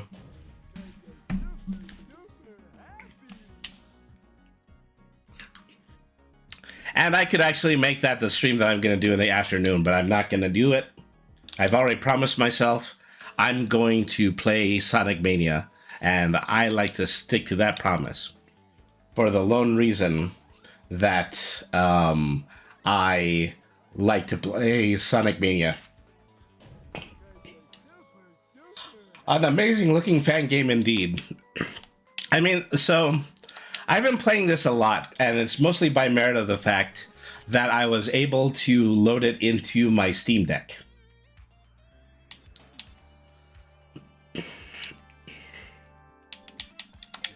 So Steam Deck like a Valve created operating system built on top of a Linux shell, and all of these Sonic Roboblast games were made in Linux. So it's just something that you can natively put onto your system. Is that if you actually look at Sonic, if you look at the web-based version of the Steam OS inside of the Steam Deck, it has a direct link that will allow you to download Sonic Roboblast and Sonic Roboblast Kart.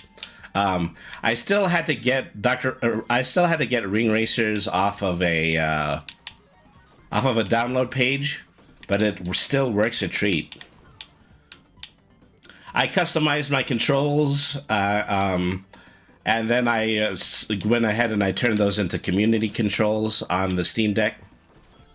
It's just this ability to make customized controls for other players of games, even games that are not Steam games, like this one.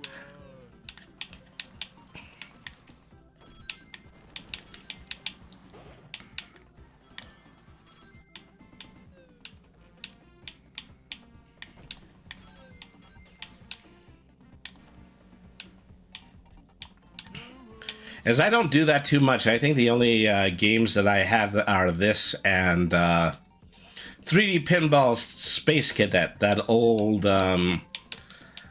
Windows default game chestnut.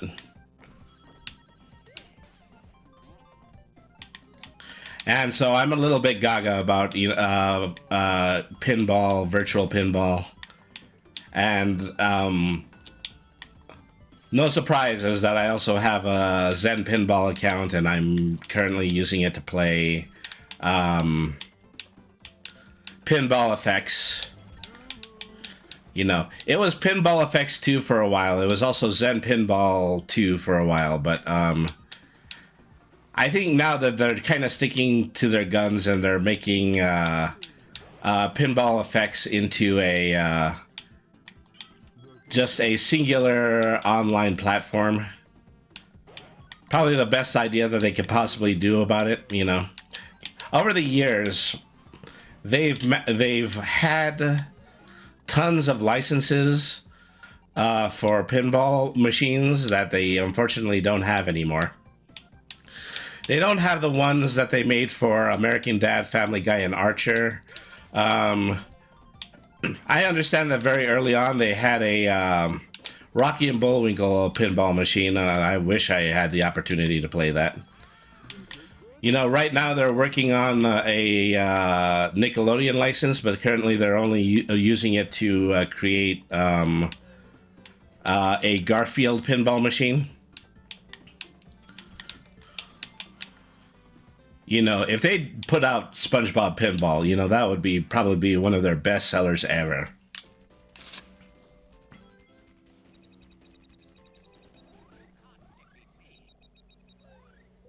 I'm tempted to get a Steam Deck. Well, I bought a Steam Deck, at the beginning of January because I was starting to anticipate, how much, things were going to start getting expensive. So I said, well, how am I going to continue to play video games for all you lovely people on the internet if they're going to end up costing so much? And so I eventually just landed on the idea of buying a Steam Deck. So the Steam Deck I got was the middle ground one. It was the 512 megabyte OLED version. Not the cheaper LCD one, not the one that has an enormous amount of memory on it. Because, I'm also really big when it comes to memory expanding. I have something in the neighborhood of a 600 gigabyte SD card and then also just a 2 terabyte hard drive that I use on my Steam Deck.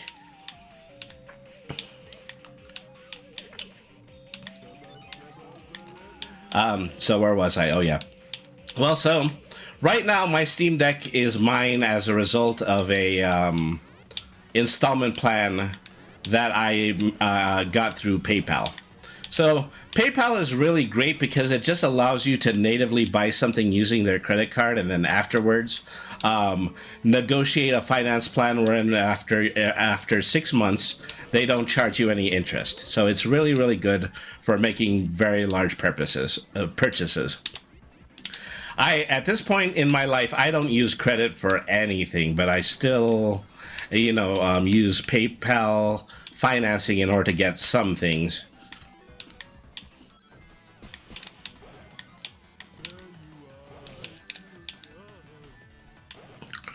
Boy, I'm doing badly here. So that's my recommendation for people, is that, if you want a Steam Deck, is that probably an easy way to get it would be to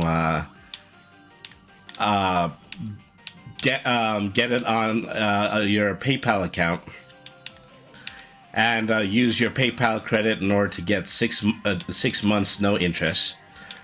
So right now I still have like $100 to pay off. Is that, I'm waiting for signs of above and the most marginal improvement of the economy in order to pay off the end of it. But I still have like more than 5 months in order to pay off that last $100. Is that I can wait all the way until September. I'm not going to wait all the way until September, but I could do it.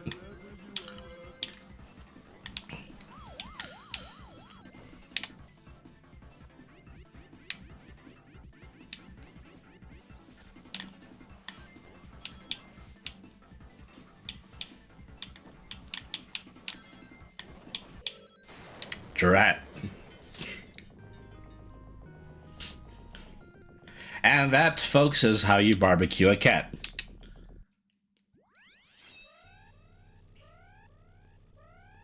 Can we go ahead and take that from the top?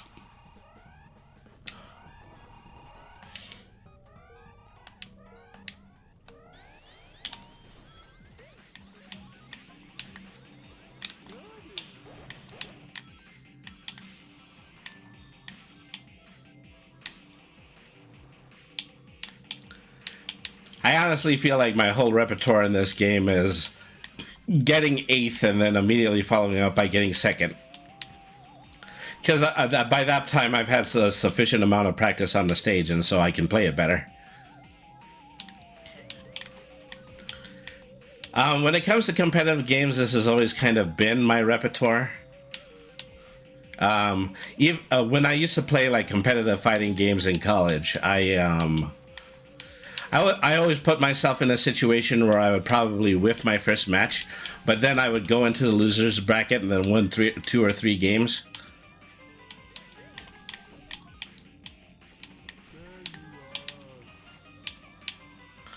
Now, let me make this clear, is that I never won a whole tournament because, well, I mean, quite honestly, there was people who were capable of getting a better overall score than he who throws away his very first match.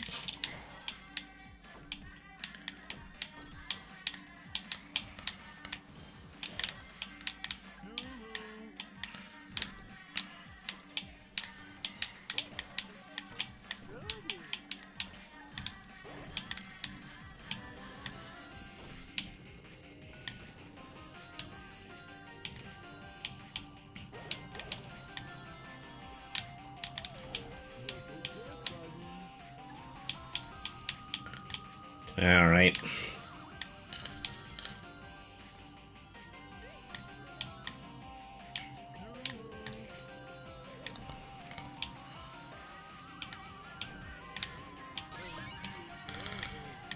Drat. Okay, this is a terrible place to be. I'm on the steep hill, no rings. Get me that Peon Sugoi, because that's the only way I'm getting out of this jam. Well, this is a first. I have actually whiffed a stage twice now. That all happened in my 3rd lap.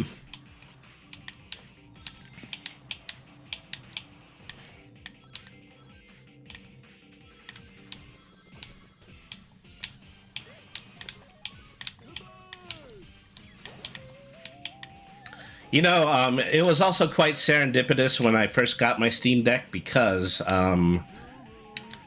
it was maybe about 2 or 3 weeks before the Steam Spring Sale, and so I had enough money in my coffers to get myself something in the neighborhood of 20 deeply discounted AAA games from 2 or 3 years ago.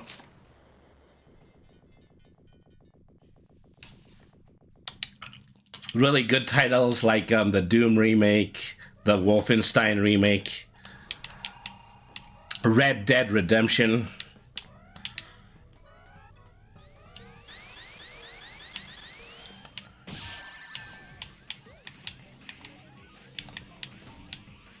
Ouch.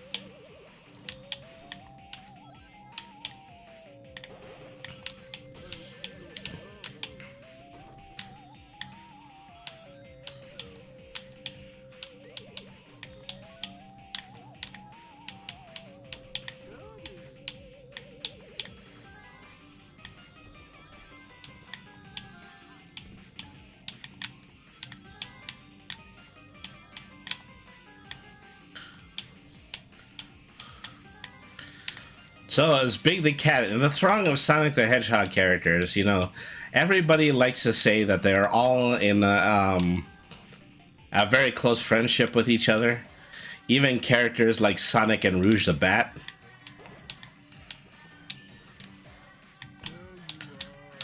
But Big just occupies a space where nobody really ever hangs out with him. He just shows up. And not in a, plot informing way like Eggman always does, but he's just there to provide a fishing minigame. Because it's really important in all of these games in order to have a fishing minigame.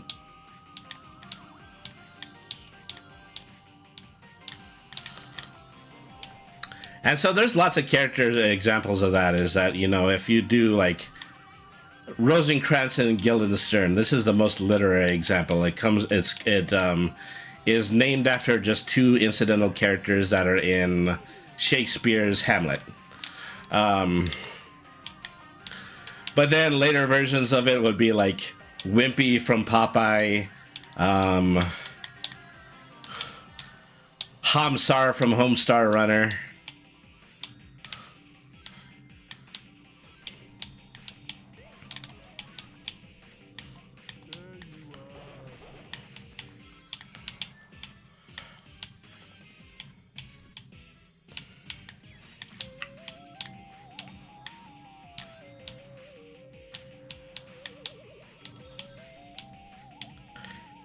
And so I also recall, like, back in the day, back in the Genesis and Game Gear days, they would give a Sonic supporting character like Tails, like, their own sets of games, but they would only be on, like, handheld systems like the Game Gear.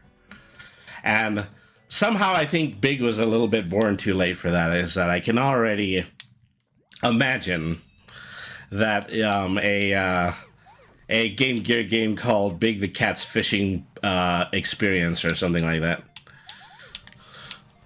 And it would be a good seller, too. Okay. I personally dislike this bonus round for the simple reason that, yeah, everything is hung out of the way, and some of these targets are also moving. So it makes me impossible for me to hit any of them. Here, I didn't even really try.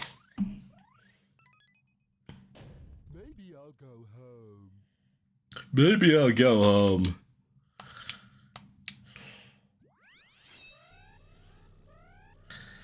Yeah, don't give up on me yet, Big. I have so many more minecarts to explode with you in them.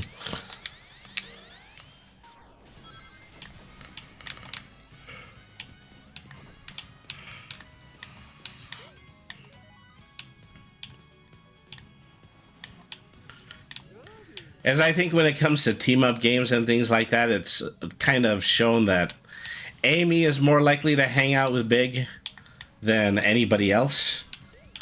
But that's also just largely due to the fact that Amy is just portrayed as this incredibly sweet person who likes everyone.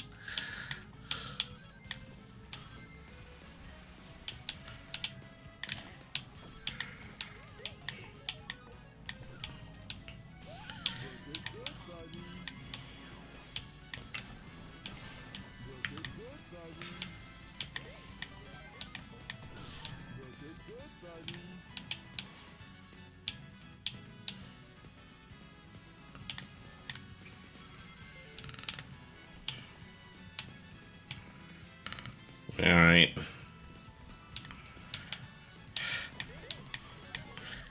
I remember being rather agitated with this stage too, because they give you like a ginormous boost right at the start of the stage so you can skim across this pond no problem. But then from that point forward, you just have to absolutely make sure that you have the resources in order to skip across the pond, because if you don't, you're going to sink and then you're going to start falling behind.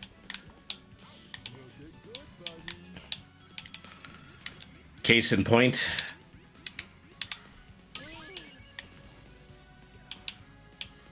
You know, you don't have to spend all that much time, you know, getting me to sink in the water.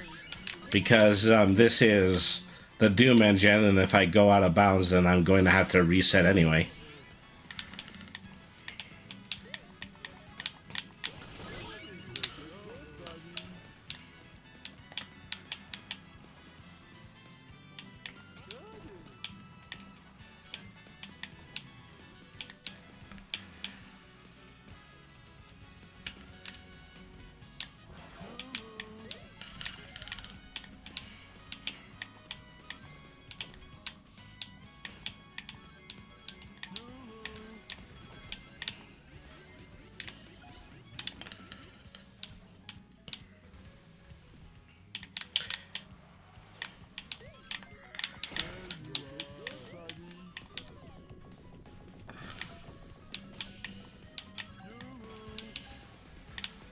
Ah, drat.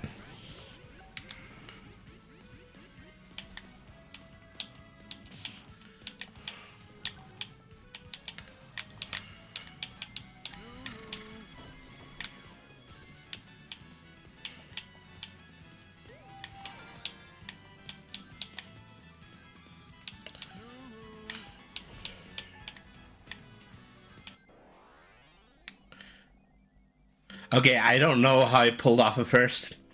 It looked like it was gonna be the furthest thing that I was going to do.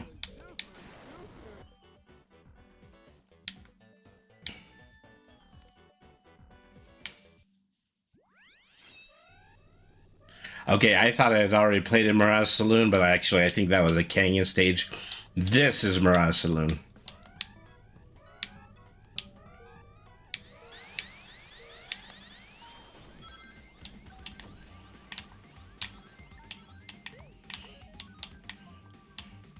So this is funny because I played the other Sonic Mania stage and the music was missing from that one. But this is the original track from Sonic Mania by Lee Topes, and it's playing. So search me what was going on in the other stage. They just had something really super Sega licensed as the soundtrack on that stage.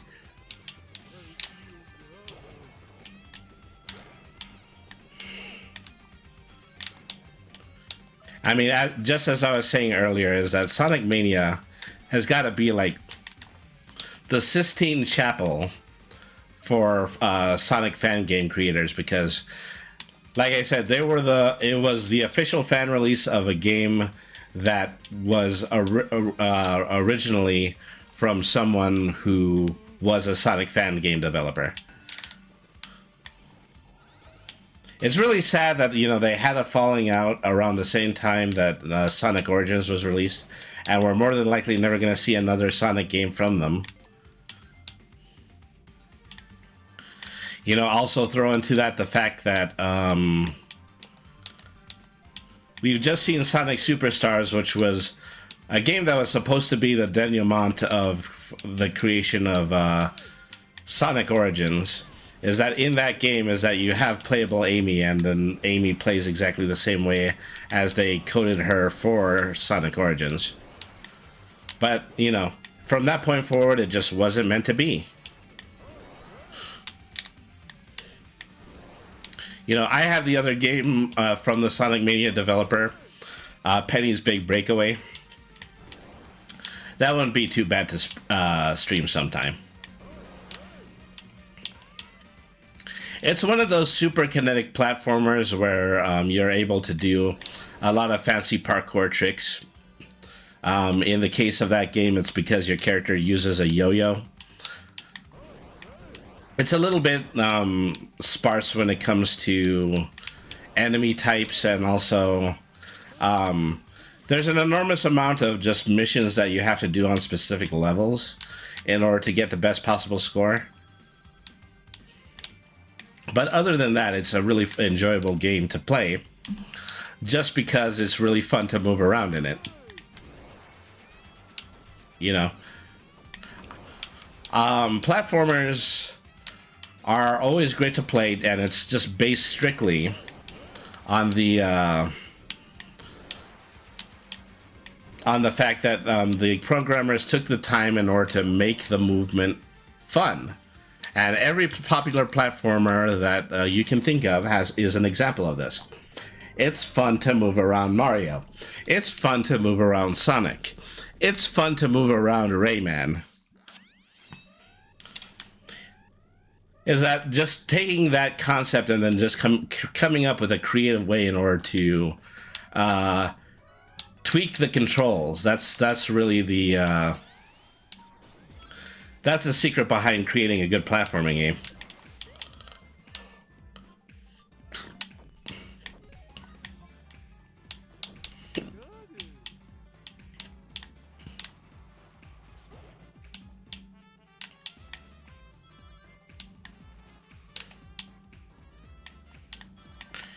You know, even if you think of like a game like Donkey Kong Country, Donkey Kong Country is probably as closest to Mario as you can get without it actually being Mario.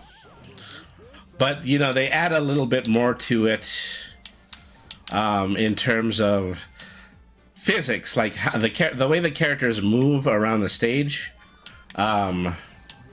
is a lot more fast-paced and energetic than it would ever be in a Mario game.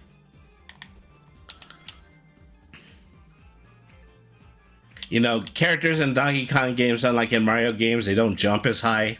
They feel like they have a little bit more gravity to them.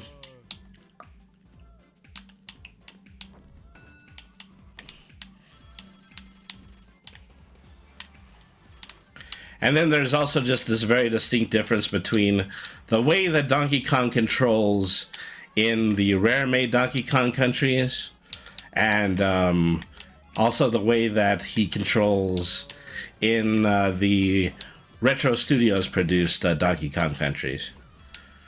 Those feel like two different things. And then every once in a while you just get something way out of left field, like Donkey Kong Jungle Beat. It was a platforming game that you were supposed to play with the bongos accessory.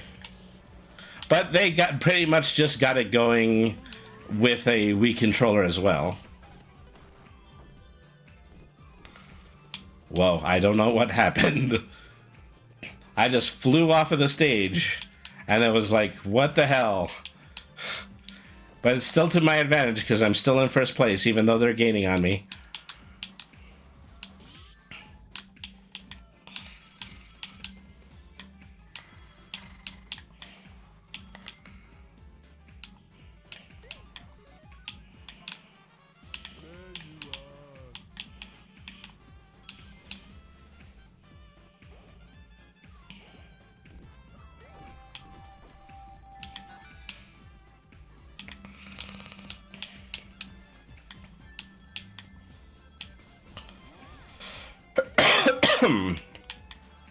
There was a little bit of a trick mechanic that I was supposed to be doing there at the very top of that jump that I've never seen before, because it's more than likely that this game is hiding it inside of the very high up shortcut areas. I have been playing this entire thing without doing a single shortcut, so I probably have not seen a way in order to do any kind of go-kart tricks.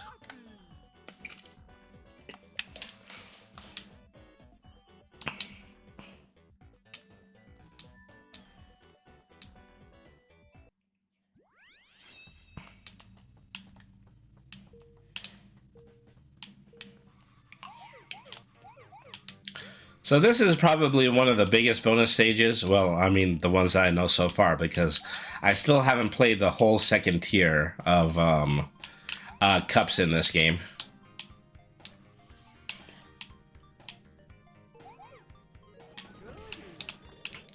Had to start out, you know, trying to see if you can find the one easy to crush egg gel in all of this.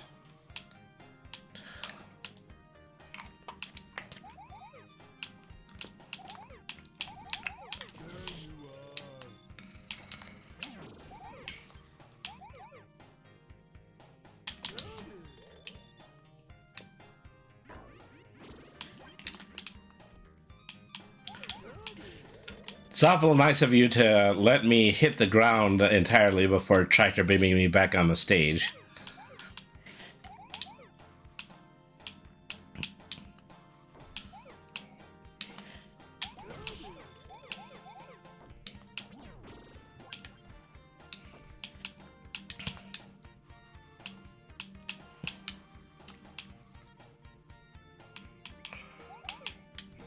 Okay, here's where I give up the ghost.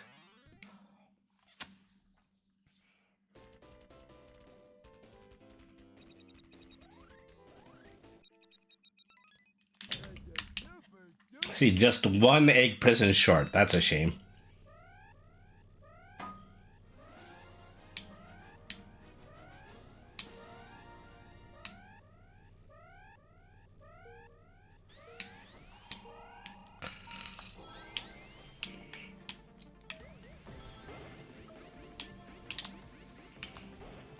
Okay. Well, this is a supernaturally obnoxious stage because there's just this big open square area that you're just supposed to freely drive around in until you reach this section right here, where you're supposed to where you're going to need to climb. And then this section is also a hill. So they made this frustrating for a very specific reason, because this is based on one of the stages in Sonic R, which was the relatively broken Sonic the Hedgehog racing game that was on the Sega Saturn. I mean, at this point, people just have a tendency to say, okay, you know what, all is forgiven, because bad Sonic games were nothing compared to Sonic 06. But, yeah, you know, well, it doesn't mean that you should be 100% sincere to a poorly received game and its sucky mechanics. This wasn't fun to do outside of a cart. Why did you think it was fun to do inside of a cart?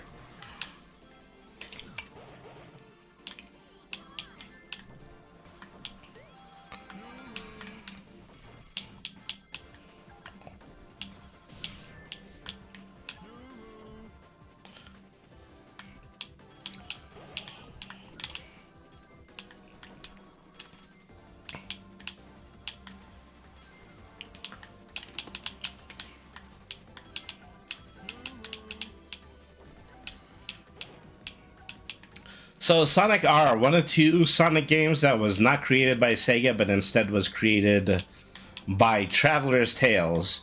The other game being Sonic 3D Blast on the Genesis, and also has a port on the Saturn.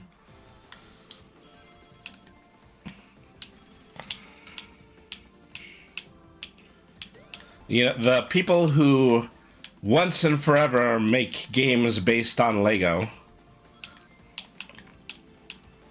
used to make very generic games like Lego City and Lego Racers, but then they went on to make the Lego film-based games, Lego Dimensions, the Lego Batman games, and on and on and on. And those were very well-received games.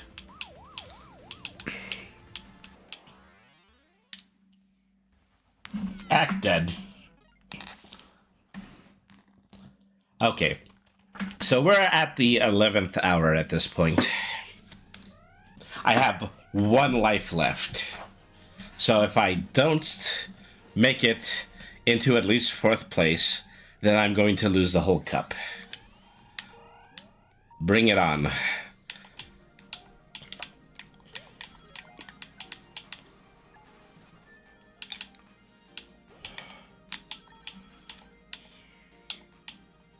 You know, the CPU is awful nice to pretend like they're capable of getting lost in the first half of this stage for me.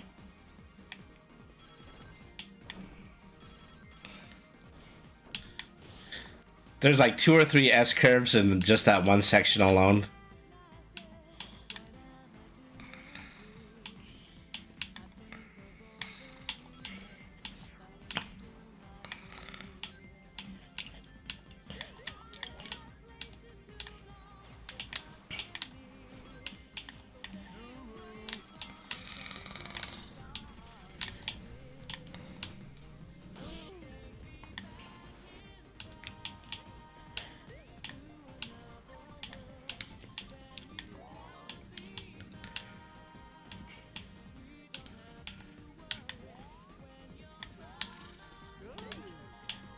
Oh, hey, that's another way to use a bubble I didn't realize. Oops. Well, now that I, put myself in the proper mindset, I've reestablished my game face, as it were. That one of the first things I do is start accidentally driving backwards on the track.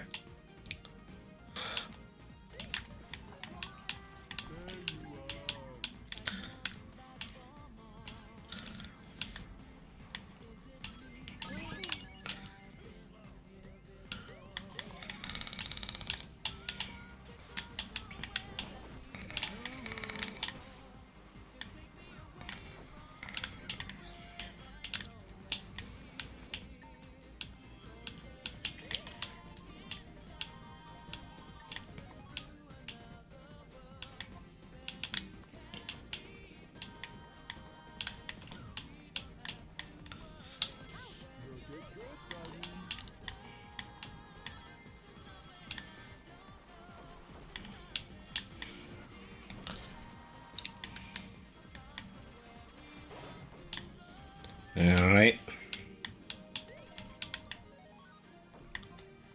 I don't know what path I took, but I'm taking it now.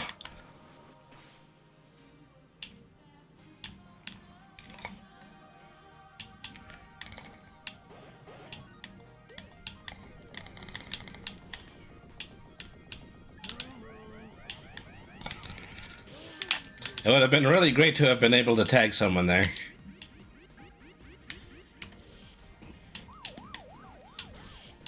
Okay, yeah. Okay, finished in 3rd. Okay. I thought I was gonna get really badly messed over.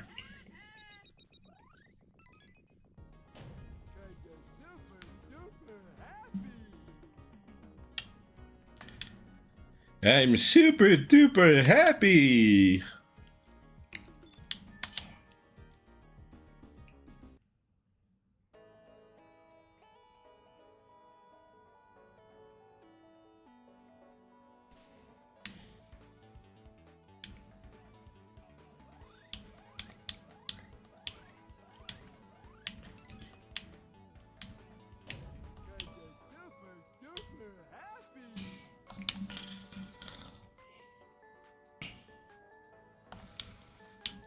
Okay, well, we've been on for 90 minutes so far, and I've had a good little time doing this, but I think at this point I actually do want to switch games.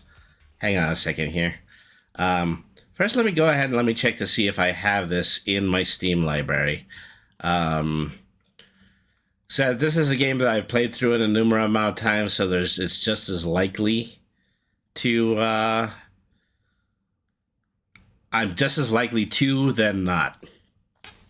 Oh, you know what? This is interesting. Stardust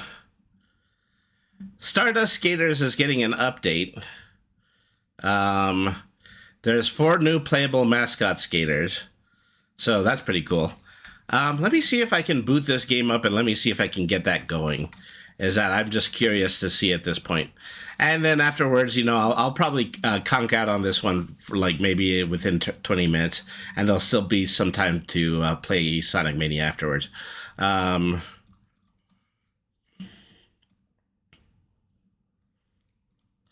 Okay, here we are. Manage properties. Check for update. Okay, well, April 2nd update. Okay, I think that I have the most recent one then. All right, so let's go ahead and let's get into Stardust Gate. So for those of you who don't know, Stardust Gate is a game that is released by Vichiban. It's an endless runner. It's probably the third game that they released out of the famous American-based Stream team.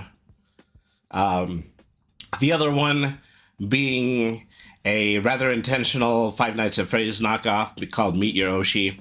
The other one I don't know the name of, but it is basically Fruit Shop. It's Fruit Drop, only it uses mascot heads. All right, so we're gonna be like, we're already in ad mode. I'm gonna go ahead and I'm going to have to continue to chatter this one up. All right.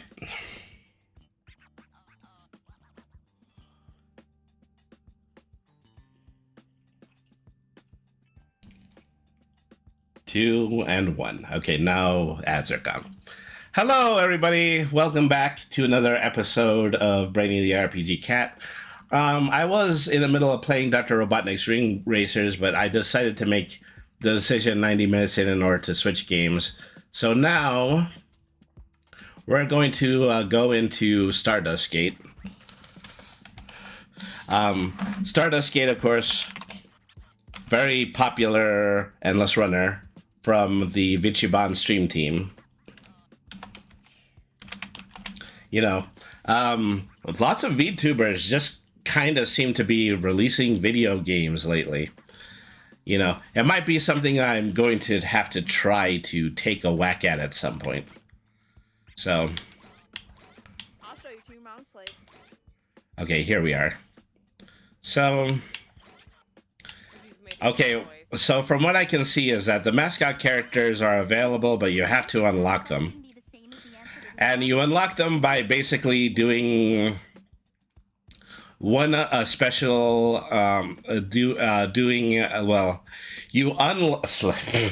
okay, this is what you do. You have to unlock the mascot skater by,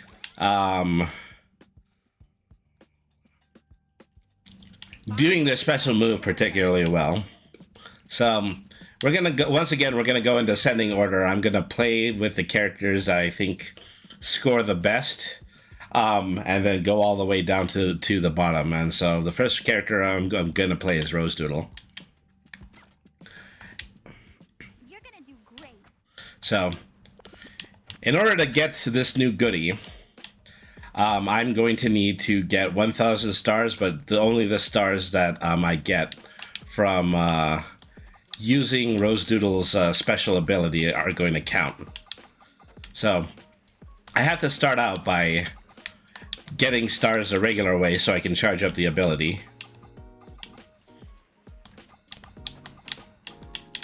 Alright.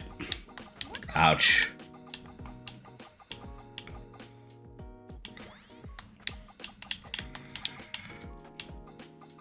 I have to do my level best to realize every instance that I'm capable of using the special.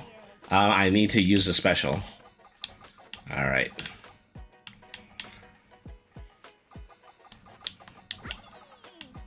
Uh-oh.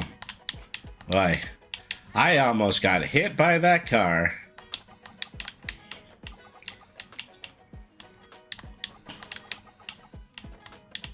This could be going better. I shouldn't be down 2 lives on my first run. What the hell? You should probably look where you're going so that you don't kill me and get it again. Make crushed up. At that point, it's just as well. Let me take a look at this again. Okay, yeah, so these accumulate, so that's good to know. So even if I end up doing a bunch of crappy runs, then I'm eventually going to get enough stars to win me the mascot character.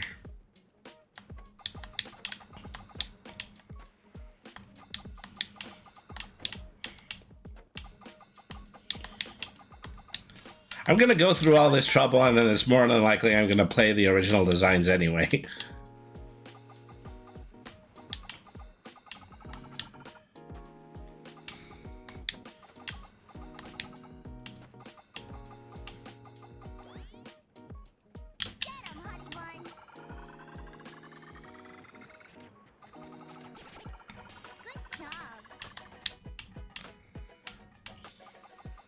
All right.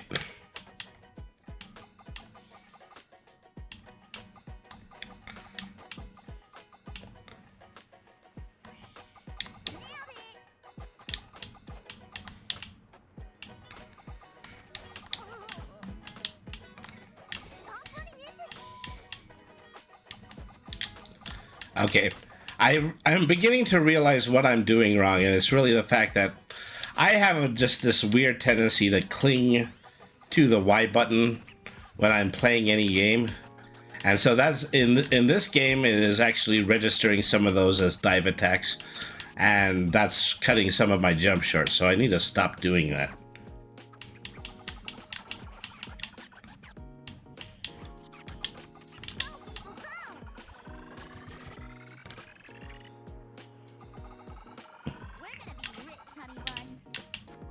All right.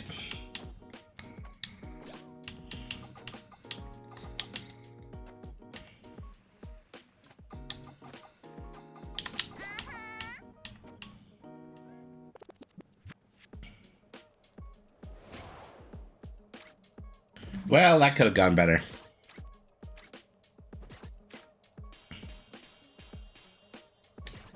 Damn, look at you, hotshot, working. Well, I'm hoping that at the end of this, if I've done nothing else, I have actually managed to do the unlock.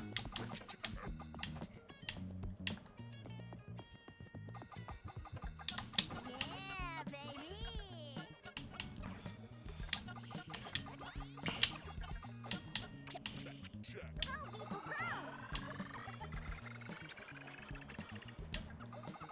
Say, doing what I can in order to do my super in front of large clusters of stars. Because that could only make this go better.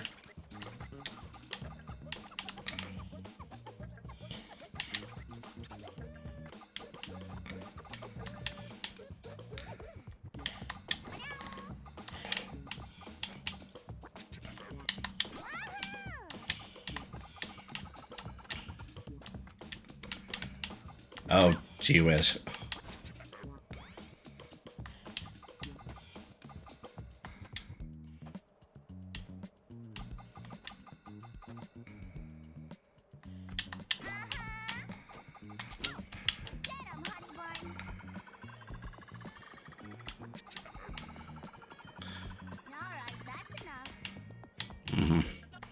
All right.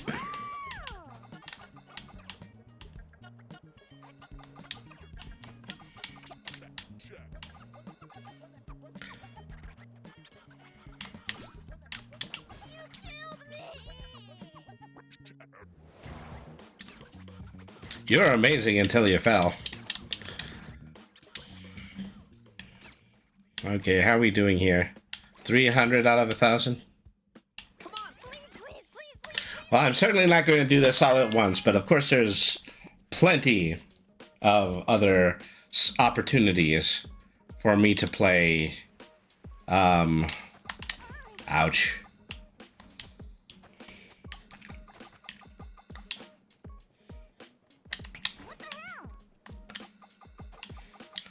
This is already going badly.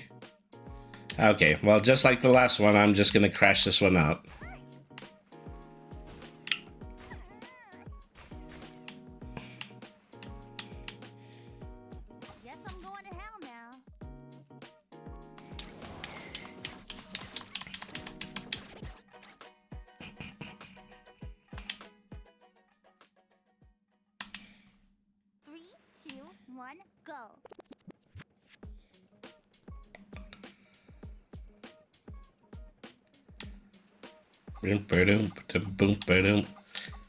So, I can never say enough good things about this music, even though there's probably like 6 tracks in the whole game. I've already said that, you know, if there's ever a stream where I'm going to play Tony Hawk, I'm more than likely going to grab a bunch of music from skating games that I like and then play that instead of licensed music.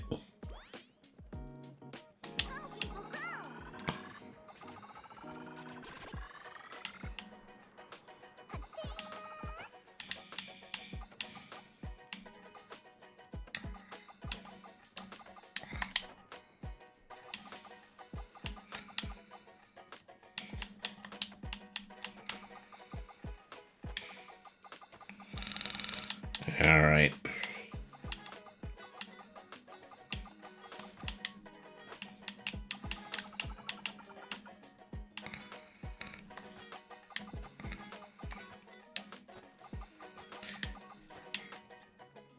I need to collect the stars in order to get my super, and then I need my super to collect the stars.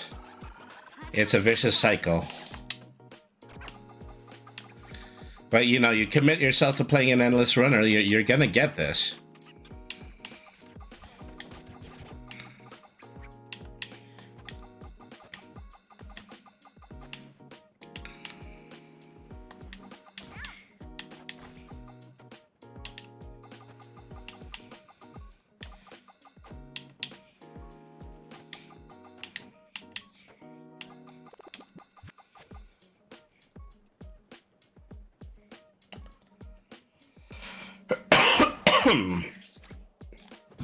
All right.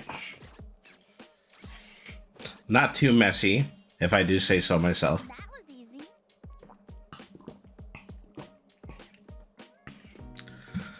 Getting a little bit parched. Is that, you know, I have my coffee from breakfast with me.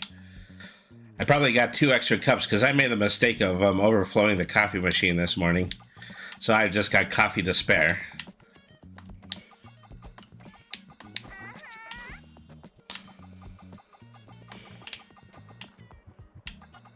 Cut it out.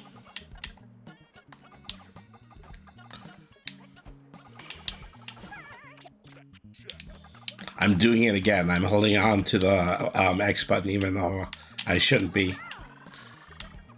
You're gonna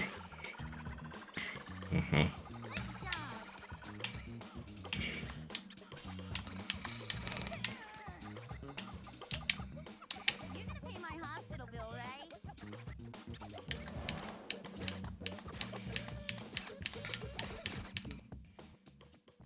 Wow, didn't even try. Wow. Done.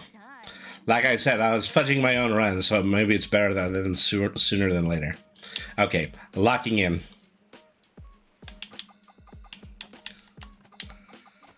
I swear I'm really gonna do it this time. I'm gonna do it, Shaggy. I'm gonna frickin' do it, Shaggy.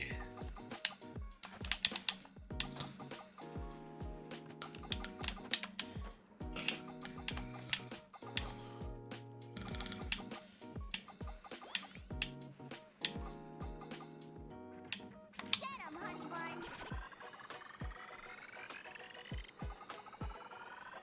We're gonna be rich, honey buns.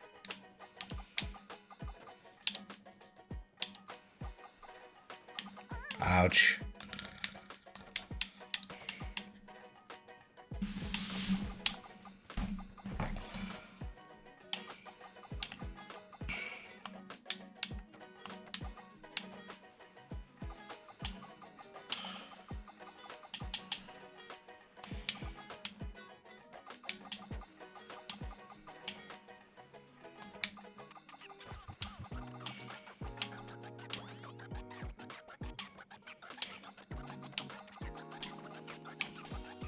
People go.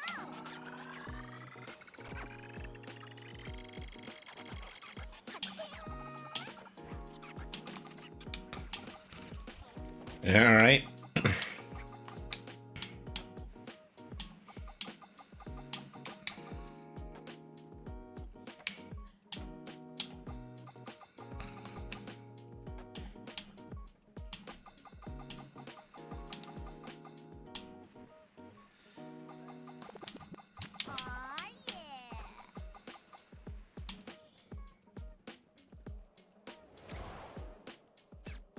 Not bad, getting better.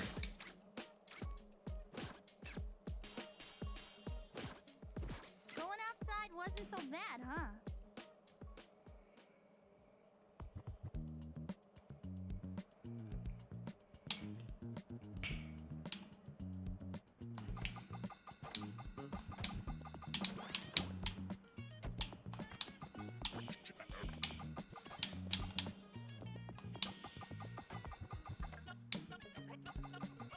Get 'em, honey bun.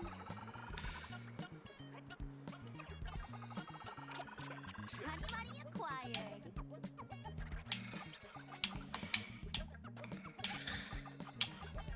Grim the stars, grim the crunchy stars, in the shade of fur. Yeah, baby.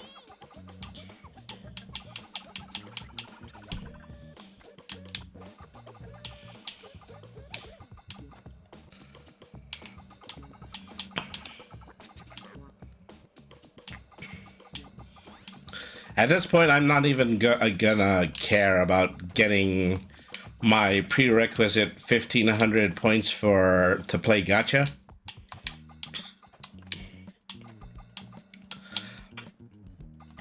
I just want to fulfill these requirements so that I can get the extra characters. Alright, that's enough. It's a shame that the extra characters don't also unlock extra characters, but oh well. Ow.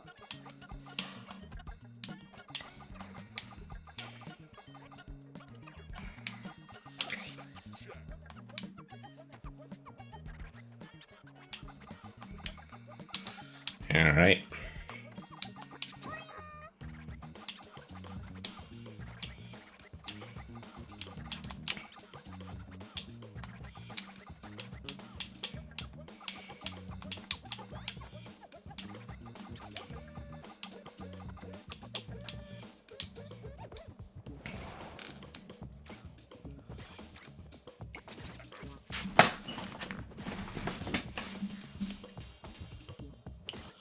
Okay, I'm Lots of GoKarts. presumably doing well now.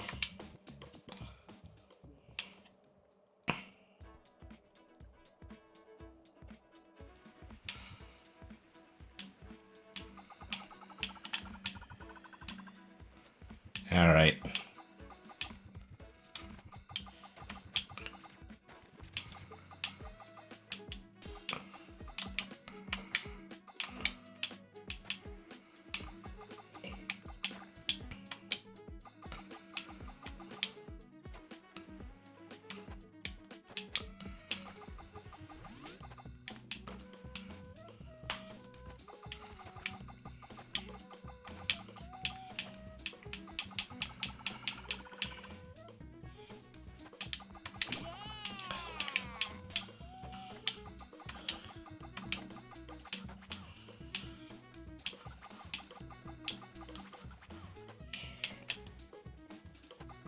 Woohoo!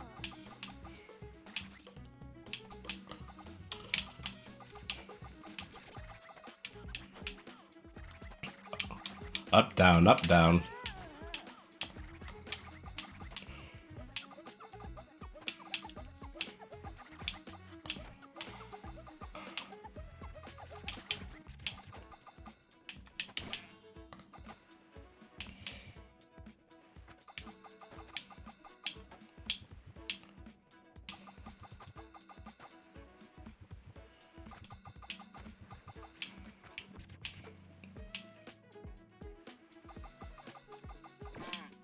Get 'em, honey bun. As I'm starting to get just locked in on the gameplay, but I forget what I set out to do, is that grab enough for an ult and then play the ult multiple times so I can get the unlock. I'm saying a lot of the same things over again, but hey, this Limitless Runner. We only have this much in terms of gameplay.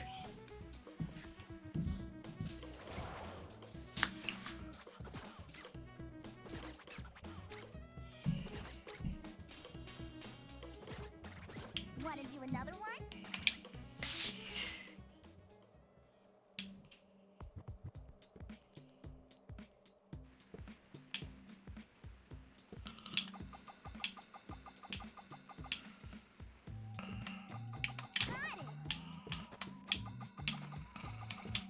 Uh-oh.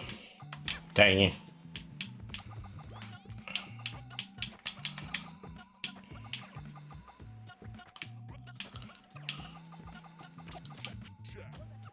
Get him, honey bun. This actually might be a good time in order to press that button. We're gonna be rich, honey. Alright.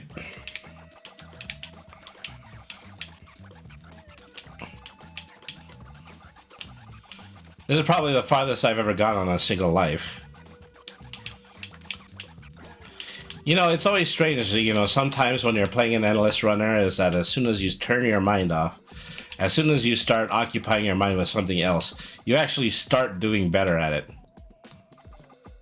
You're not pressurizing yourself. You're not hitting the buttons too hard with your fingers. Go, people,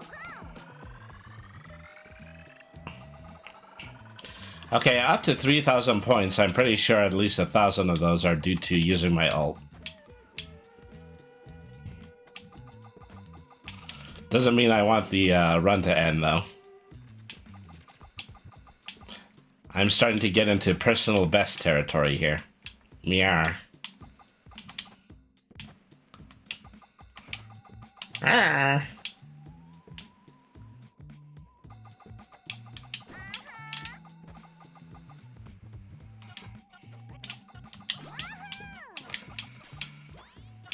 Go, people, go.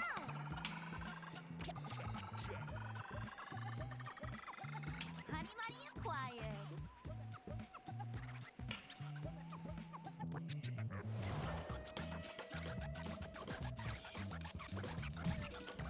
Pretty sure Outbreak came and went in the middle of my playing that. New high score, let's go. Alright.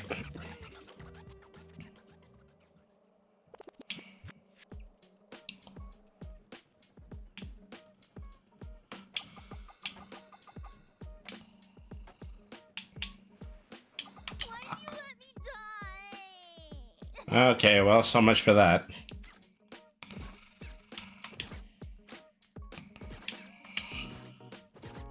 Well, I was doing well. All right, so okay, I have like 40 stars left in order to get the unlock, so Time to rose and shine. probably means that I have to do it maybe like 2 more times. Maybe 5. I'll just do another run to be absolutely sure.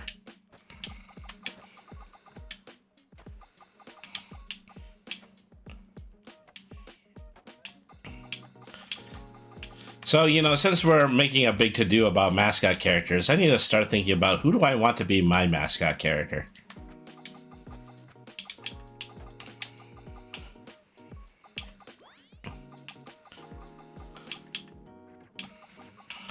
You know, since I'm doing this whole classic cartoon thing now, there's just a sense of being really tempted to co-opt my old design and then make it into my mascot.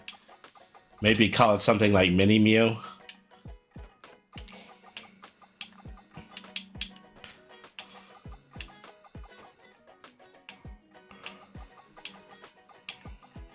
But also I kind of feel like, you know, at least that seems a little bit easy.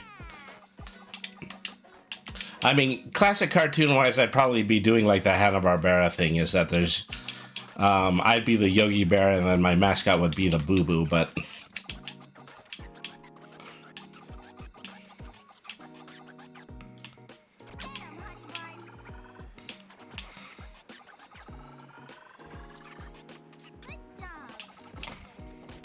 Alright.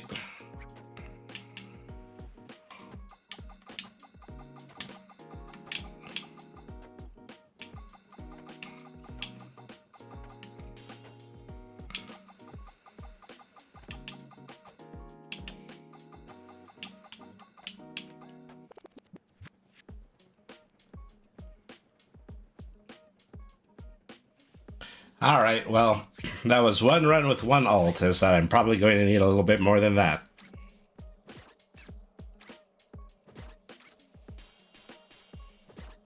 Can't get a high score every time.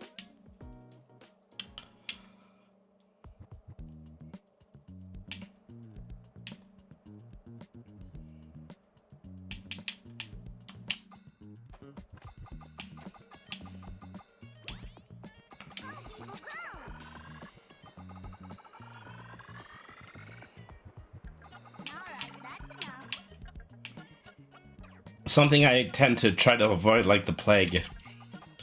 Those great big overhead signs. I can't tell you how many runs I've ended when I've accidentally leaped up and just bumped my head against one of those.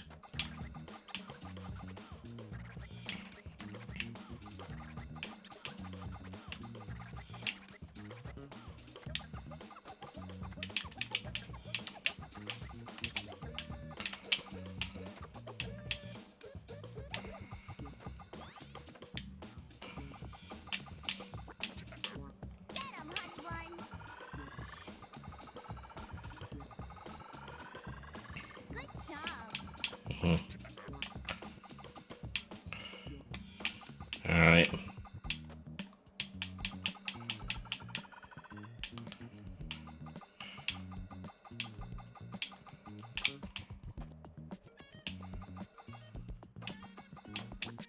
Stop running into stuff.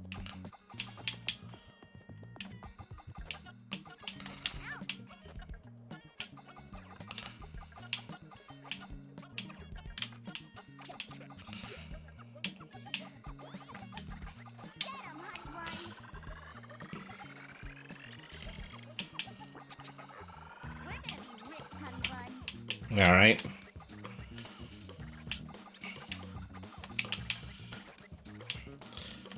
And while, you know, literally everybody in Vichiban has a version of themselves that is a mascot, Rose Doodle here is the opposite. And just has a unique mascot in the form of these little honey bun characters. You know, it might be fun to create a character that is just like one in several dozen, and might be,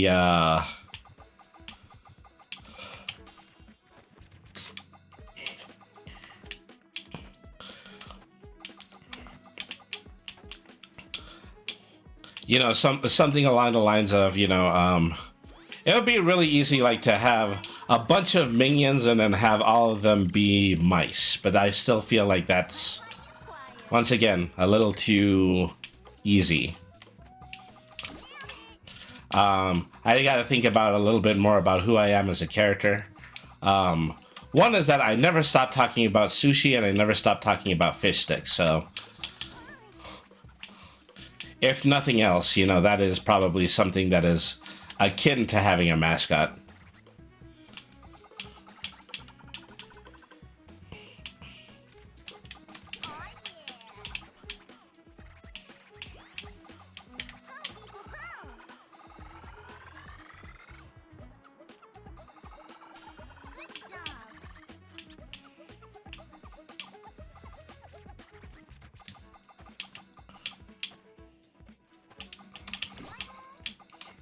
Let's see if I can be successful at just grabbing this one mascot, then I'll play as it, and then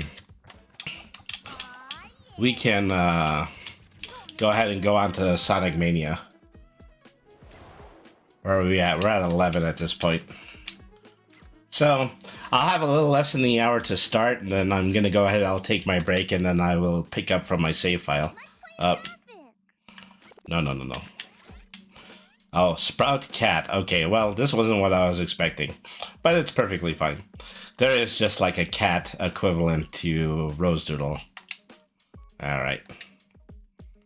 I knew you'd choose me. Come on, let's go. All right. They made me wear underwear for this. Okay. Well, first thing that I've learned is that unfortunately the voice clips don't change. I'm kind of locked into a new game mode, so I can't switch to the other character. Let me just reopen the game then. All right. Let's play Entrapment. There we go. Now we got what I wanted. The little green cat.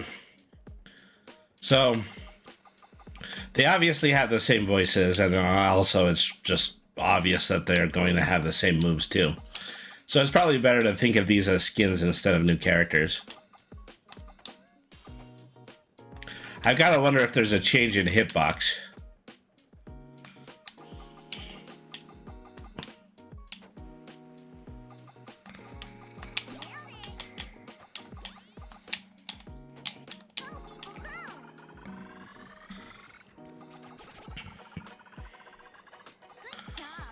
All right.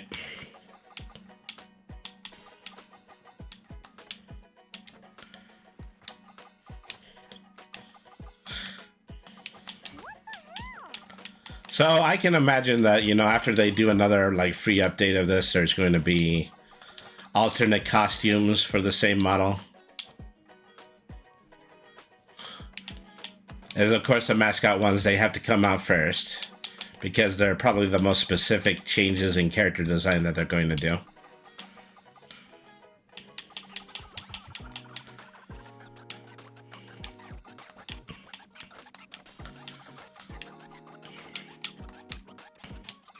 Aw, yeah. Get 'em, honey bun. Good job.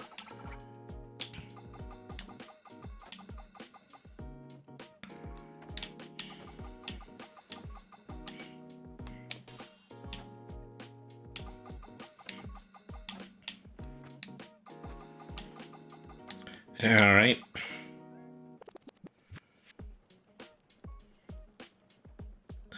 This is, wow, a very long trail to the end of the stage. They've got the same wind animations, which is not too surprising to me.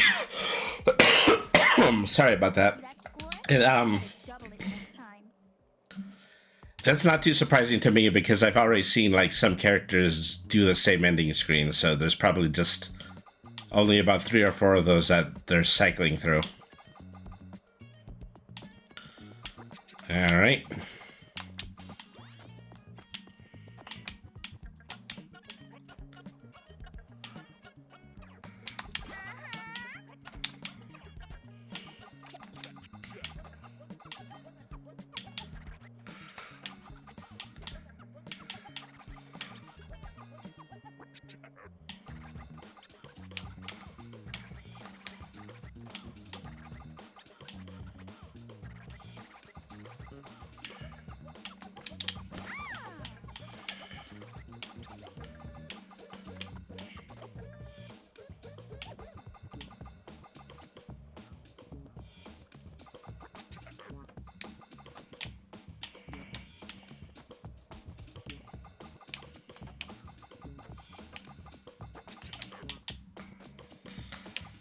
Aw, yeah.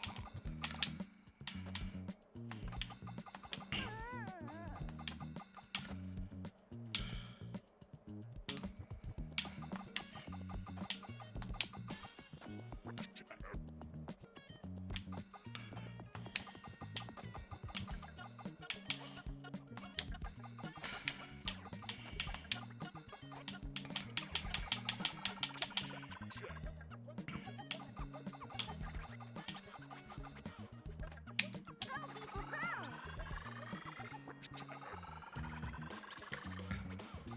Honey bun required.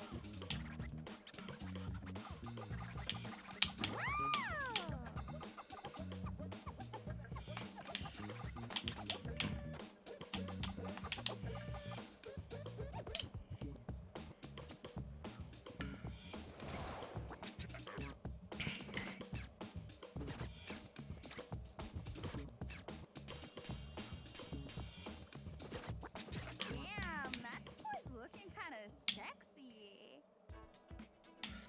Well, I apparently did pretty well.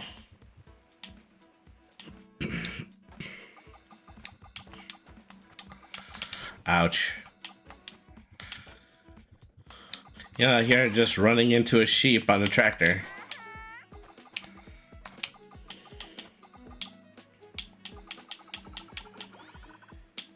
Get 'em, honey bun. Ka-ching!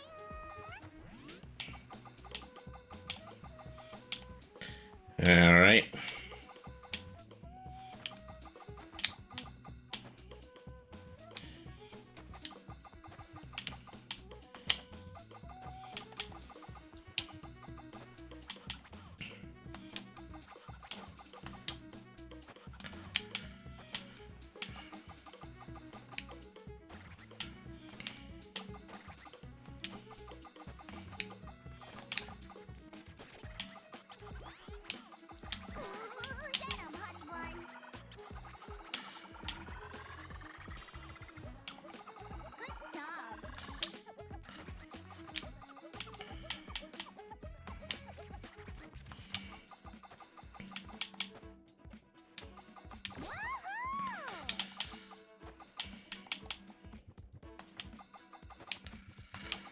I.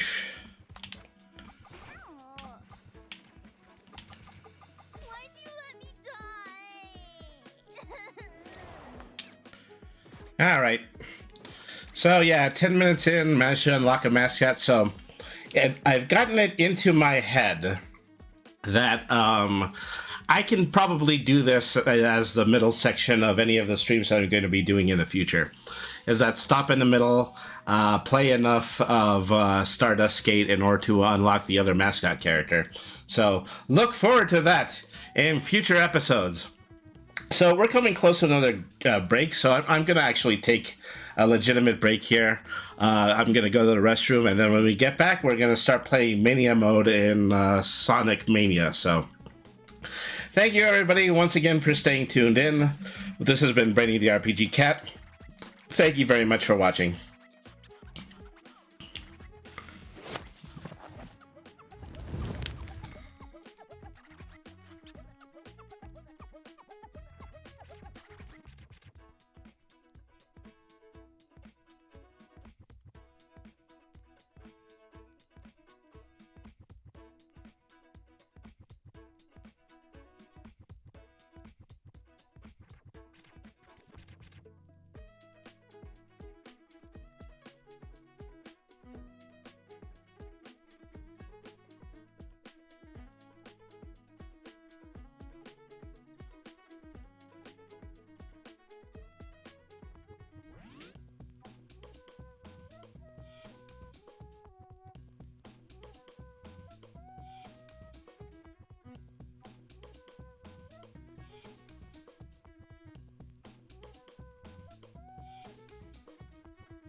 Hello, folks. Welcome back.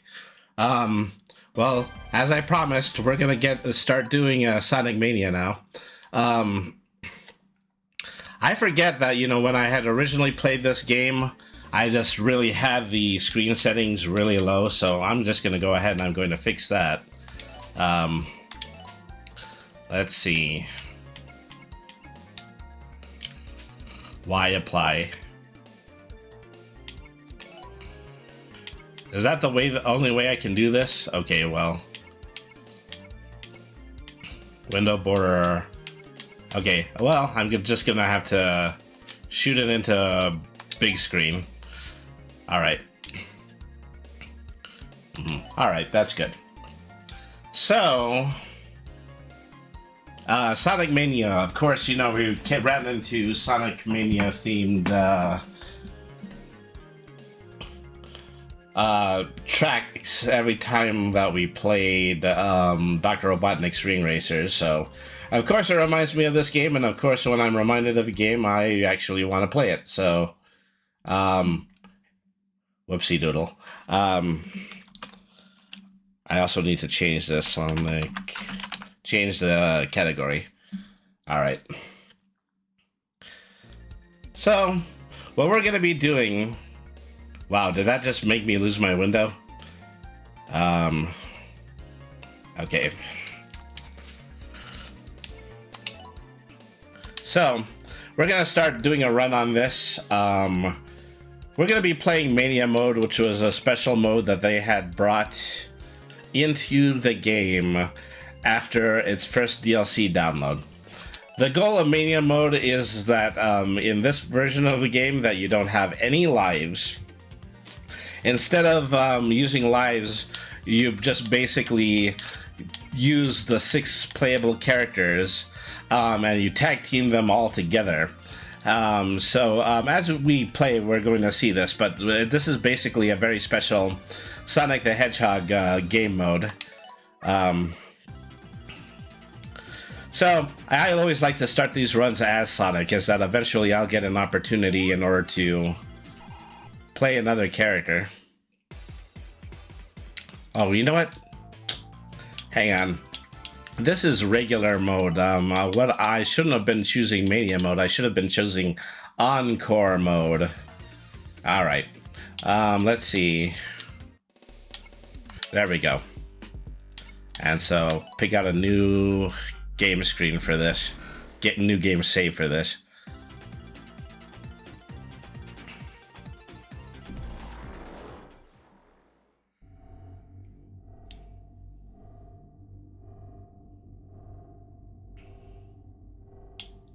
So they had made it so the second half of this DLC came out slightly after Sonic Forces. So what they were suggesting is that this version of Sonic actually got transported out of this game and then and then into Sonic Forces and then back into this game. The DLC of this game also added 2 playable characters. Mighty the Armadillo and Ray the Flying Squirrel. They're probably some of the most obscure characters in the canon. They first appeared... they both appeared sidekicked with Sonic in a game called Sega Sonic the Hedgehog, which was a...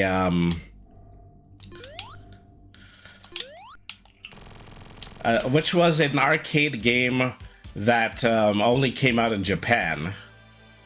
And basically a trackball game where all 3 players had to play alike, so all of them just kind of played the same as each other. In this game, first thing I have to do is I have to pick out which one of the 2 I want to be my first sidekick. And so I'm going to go ahead, I'm going to go with Ray. The other one turns into an Eggbot and then steals the reality gem again.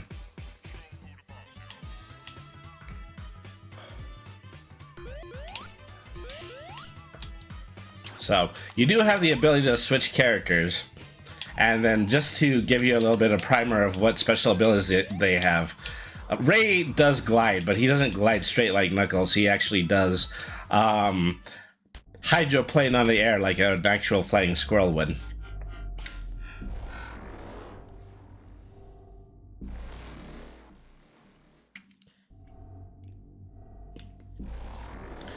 So, just to keep things symmetrical, is that the Reality Stone is used once again to put you back into the original Sonic Mania levels.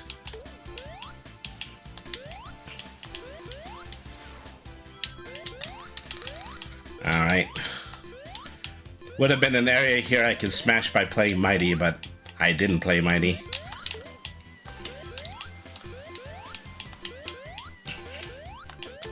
All right.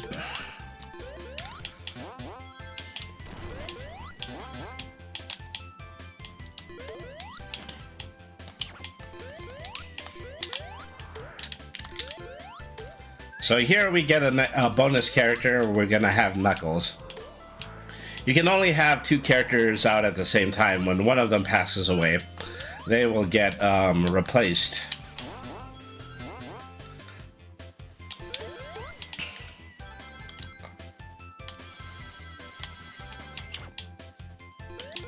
All right.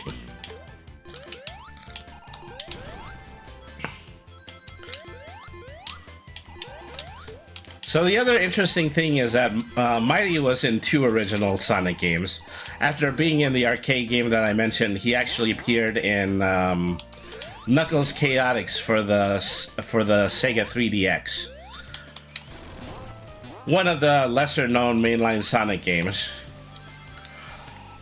You know, a lot of people, they just kind of had a tendency to overlook it because, well, you know, very few people played the 32X.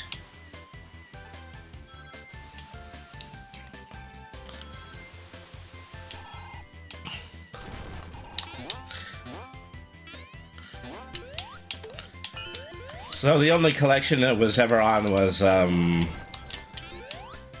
Sonic Gems collection for the PlayStation 2 and the Nintendo GameCube.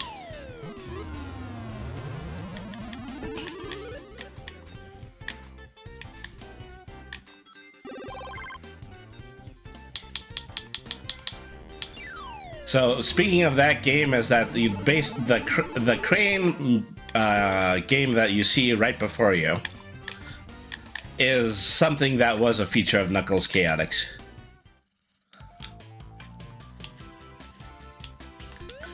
So, given the name, you can already tell that it was actually a game that starred Knuckles instead of Sonic.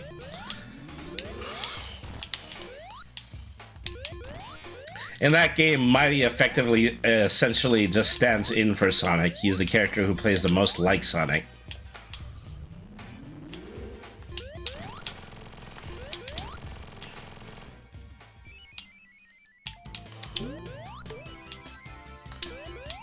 He didn't, and then after that, Mighty never had a special ability until this game came along. In this game, he has the ability to do a ground stomp, and that ground stomp can open up special areas the same way that Knuckles glide can.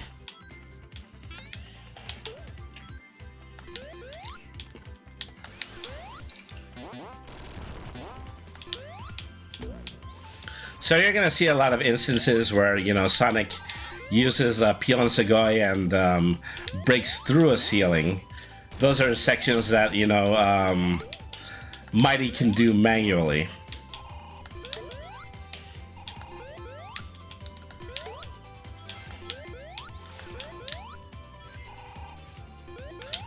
So once again, is that when I'm playing this game, I have to make absolutely sure that I'm only pressing one button.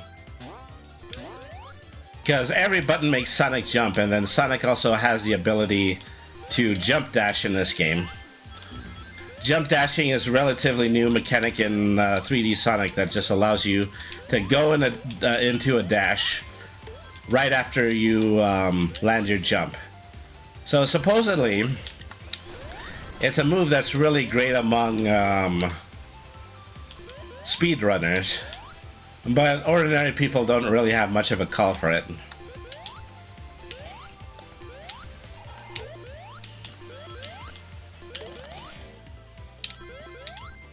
Also, Sonic can't use it when he has a shield. Because the shields always had special abilities that only Sonic can use. The electric shield, right here, gives Sonic the ability to double jump.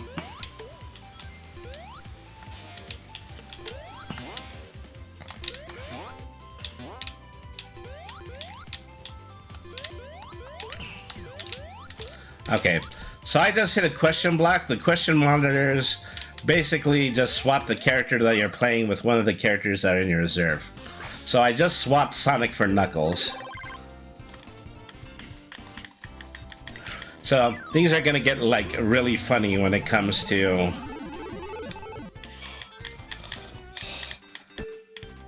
just the way that the characters are gonna be ordered from this point on.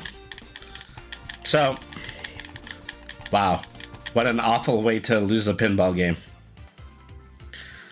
So right now I have Knuckles and Sonic as my two playable characters.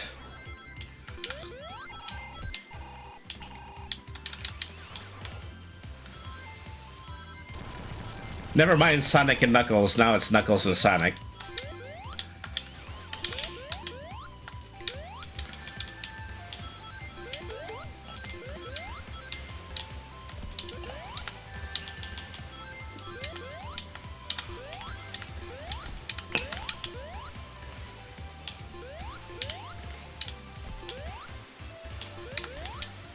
You know, all of a sudden, you know, I'm getting through a lot of these areas by climbing instead of going fast.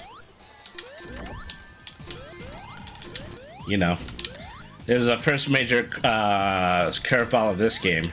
Instead of the Egg Robo being your last boss, he's your first boss in this game. Just one of the many bits of stellar service, well, stellar fan service that this game provides.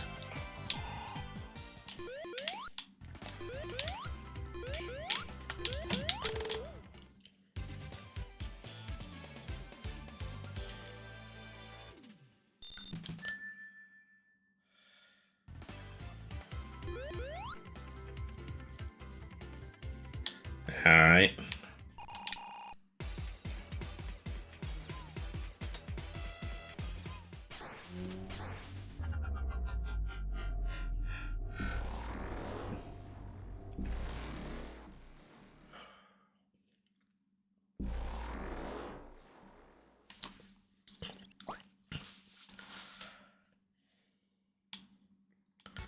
I mean, it's awful cute that I get to see Knuckles' chemical plant introduction instead of Sonic's for a change.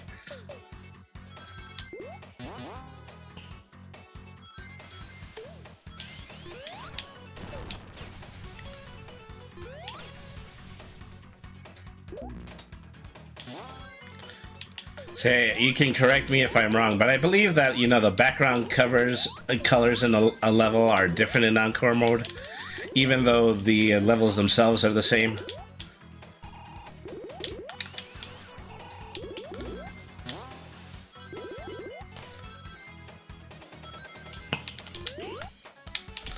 All right.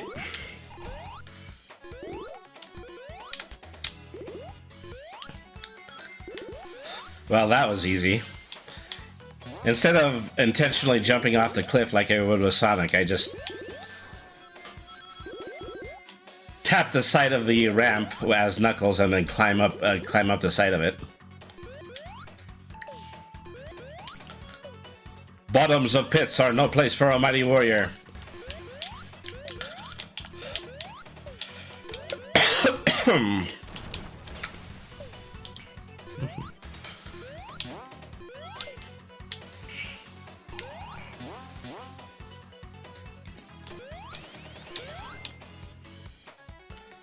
All right.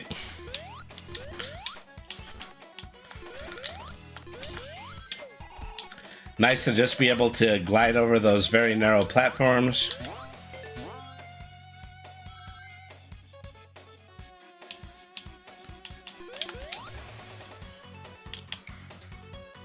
Okay.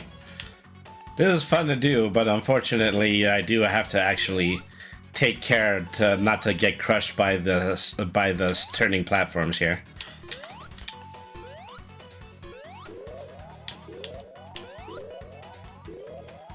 Okay, well, block and get out of the way so I can get my oxygen, thank you.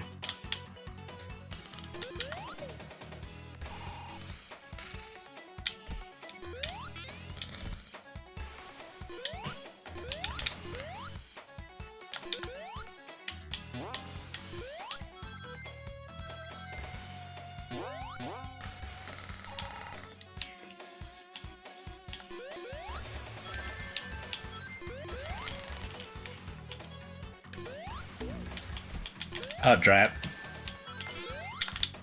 Well, that all went terribly wrong.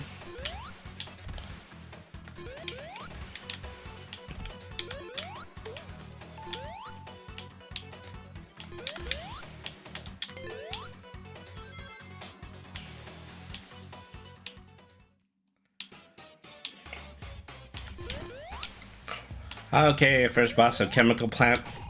This weird little washing machine doohickey right here.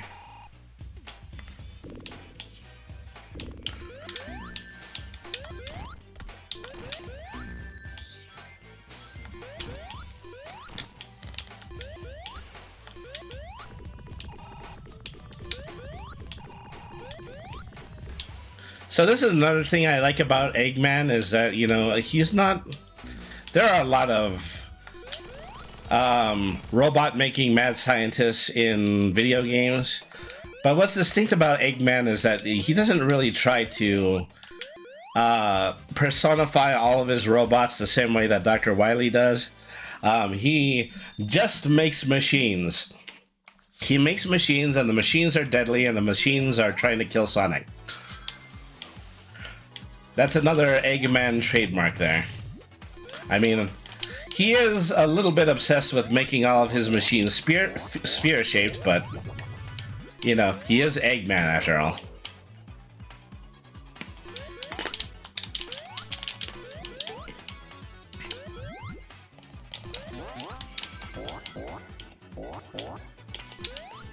Alright. So I've hit the question block again, and now I'm playing as Ray. We're back to our original lineup. Ray and Sonic.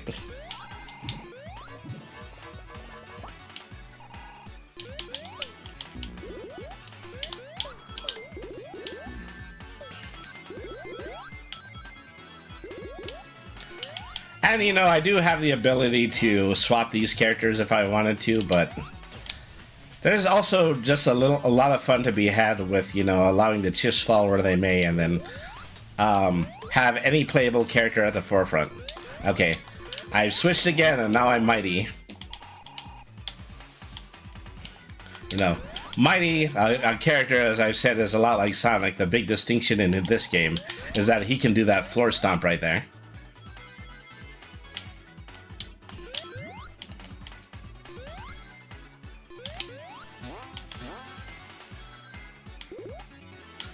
Say they did some good. They did a few good things, like they gave him some very unique running animations.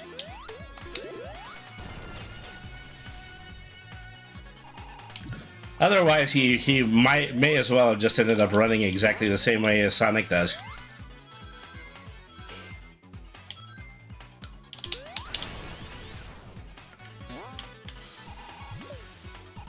See, Mighty can uncork a pipe in chemical plant zone in no time flat.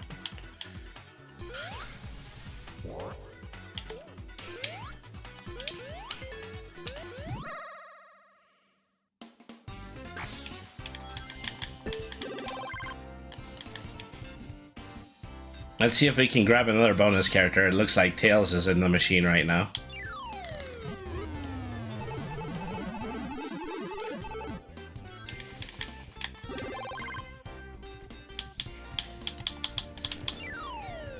Okay, now we have Tails. I think that means that, okay, I do have one copy of every character in my, So, at least for the time being, I'm doing really well because I have every character, and that basically means that I have 5 lives now. Alright.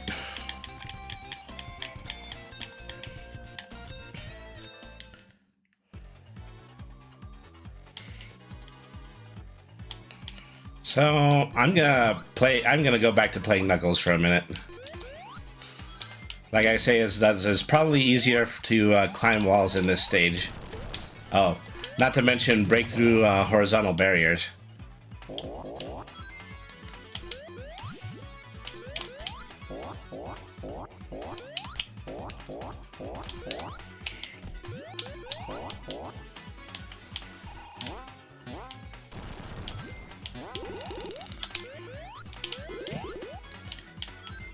And the other interesting thing is that, you know, even though Ray and Mighty are probably some of the most obscure characters in the Sonic canon, they're all over the comic books, particularly the Archie comics, the IDW comics, and the Fleetway UK comics.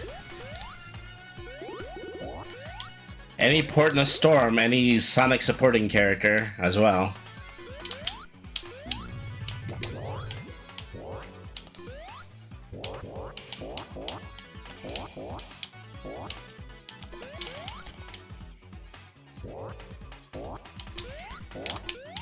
I think I need to get across this. You know, playing as Knuckles, all of a sudden I just don't have the ability to inject another slush pile.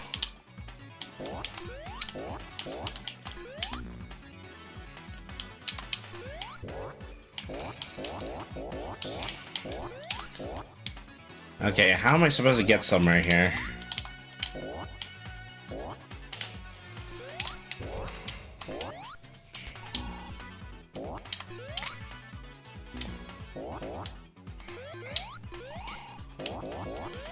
I mean, if I can get enough speed, I can go through this loop-de-loop. That's kind of hard to do as the big K. Although... See, watch this. MLG.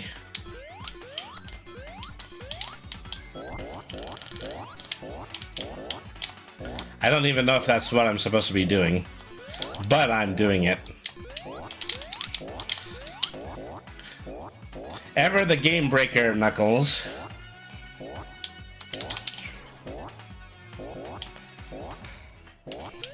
Okay, that's probably not what I'm supposed to be. Okay, there we go. I had to break through that other area, go through that other loop-de-loop.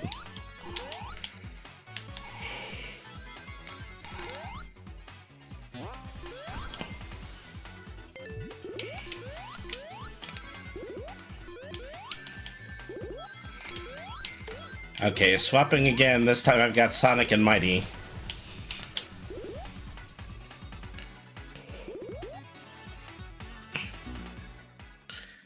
Oh, just in time to play Mean Bean Machine with Eggman. Everybody knows I love my block puzzlers.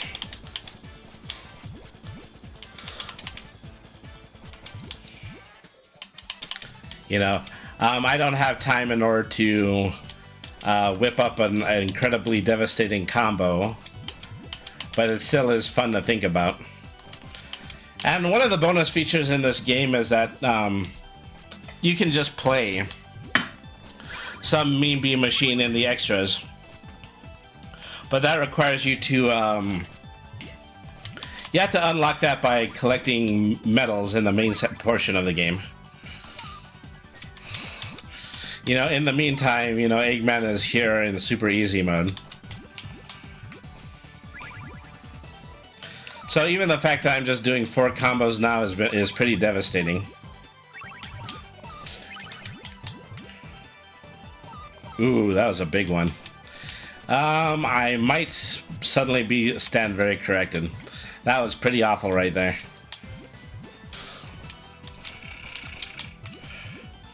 All right.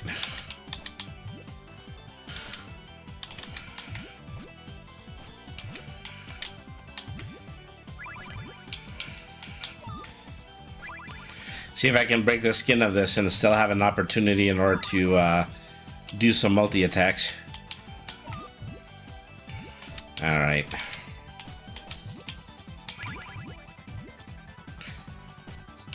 You know, Eggman is looking like he's doing all he can to throw the fight here.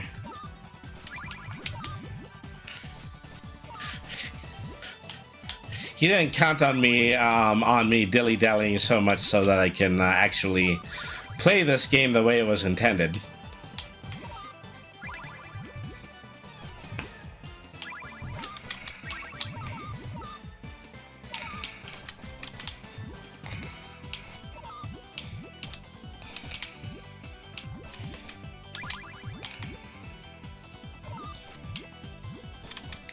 Uh-oh, I think I might be in trouble here.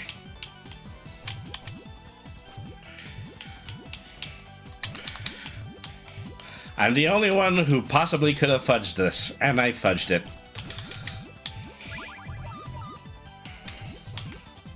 You know, just because I want to be a show-off.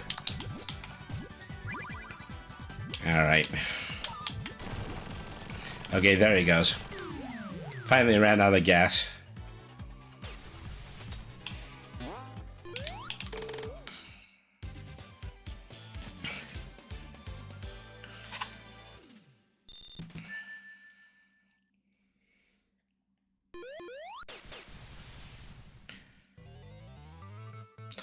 Okay, so here we are in one of 3 original stages of the game.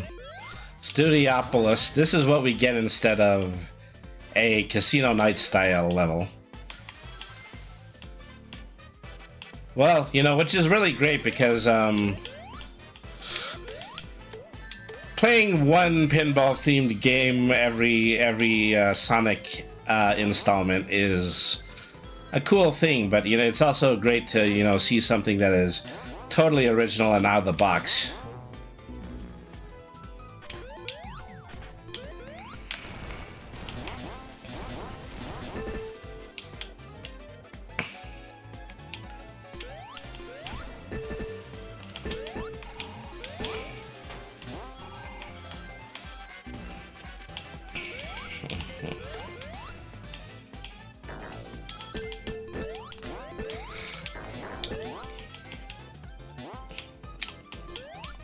All right.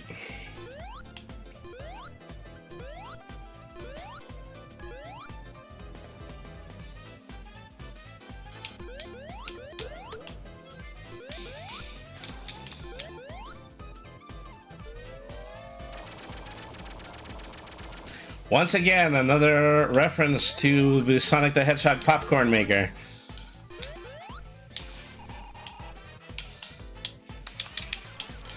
So these days, I don't think they make those anymore. They make them all the time with a Japanese character named Anpanman.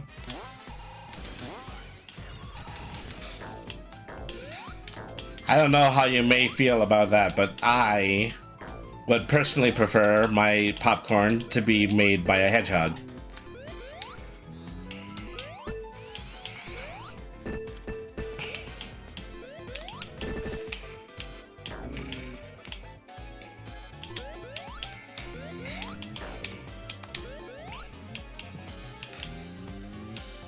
All right.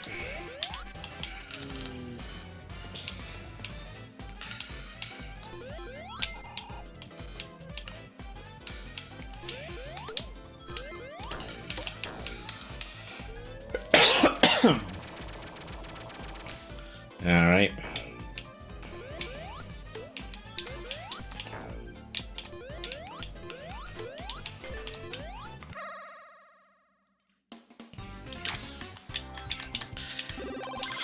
Well, at this point, I don't even really know I'm going into the bonus stage because I don't have bonus characters to get.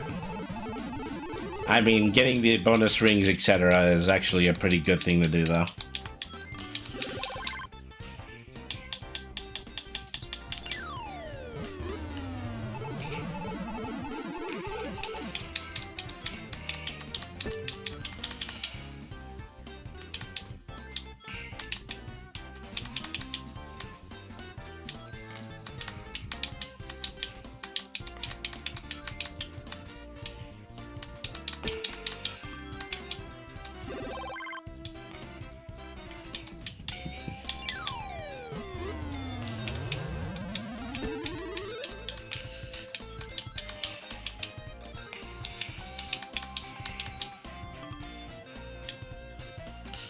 Alright, well, best get on with it. Probably have maybe about 15 more minutes to play, and then we're gonna take our break, and then when we come back, we're gonna play more of this. Alright.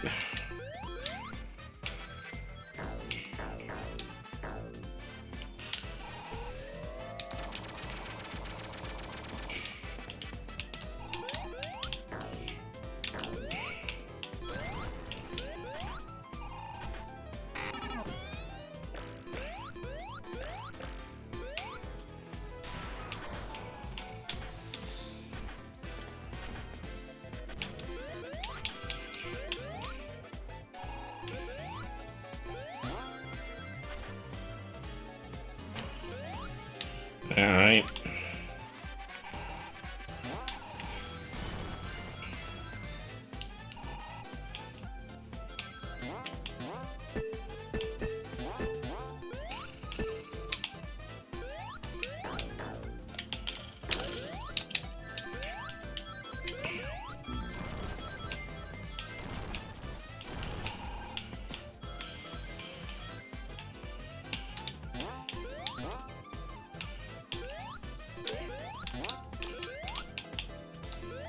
Alright.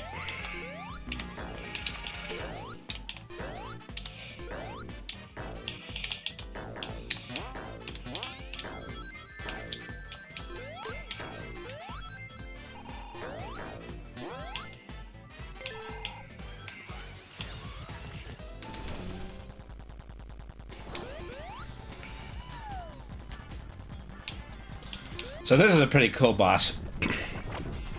So every once in a while, you'll run into a boss that's just one of these special egg robots. This one is police themed.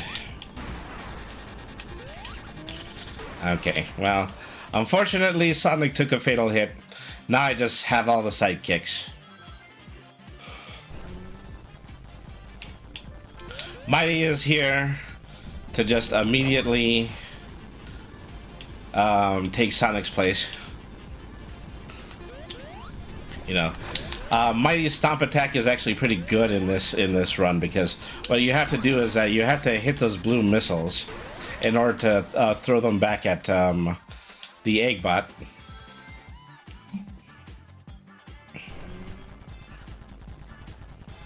So I think the canon name for these guys is the hard-boiled heavies.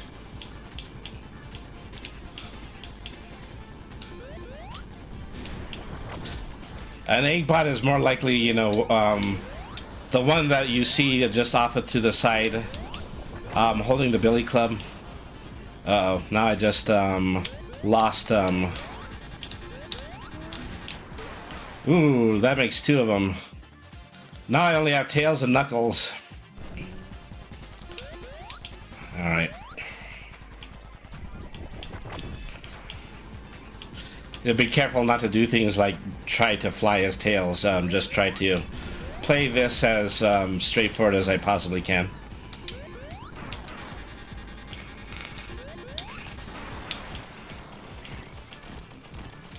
Okay, well, we beat the boss, but at what terrible, terrible cost. We lost 3 of our characters. Only have Tails and Knuckles left.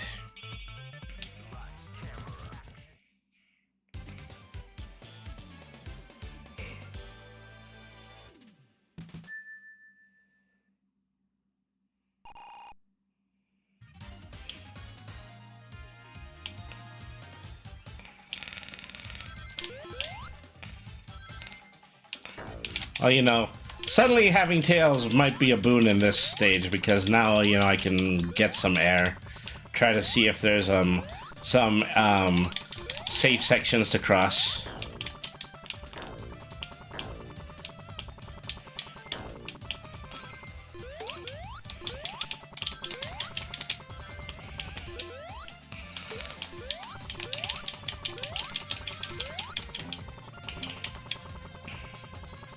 All right.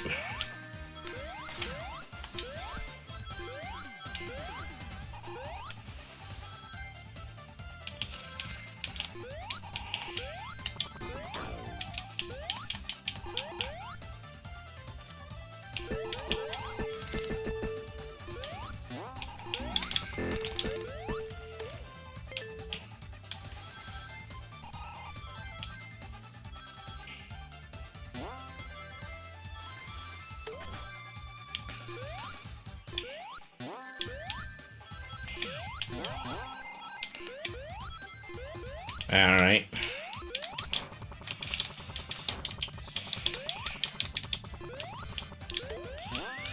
Okay, well, we've grabbed the Sonic token now. I mean, it's good to actually have 3 playable characters instead of just the 2.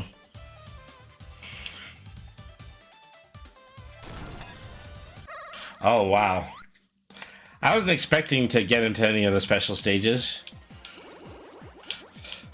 Something else about Encore mode is that all of these were actually redesigned for the DLC, so you're about to see me have absolutely no idea how to catch up with the UFO. This is something that I could do relatively easy when I played main mode. See, what did I just tell you?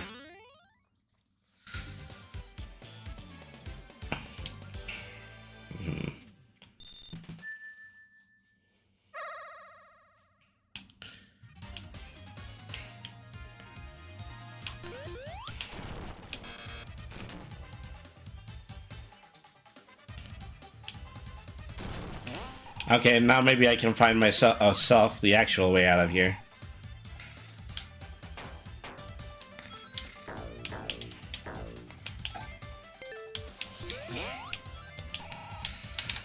Hoits! And yoiks and away! There we go. Okay. Well, so to answer your question, it's supposed to go something like that.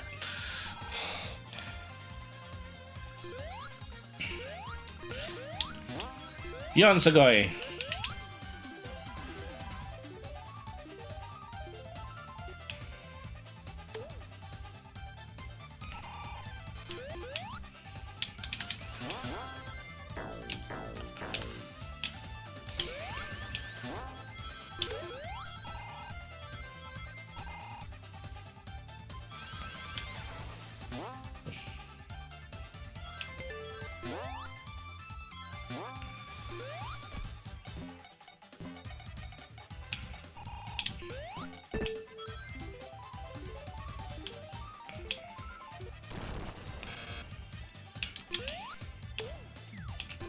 All right.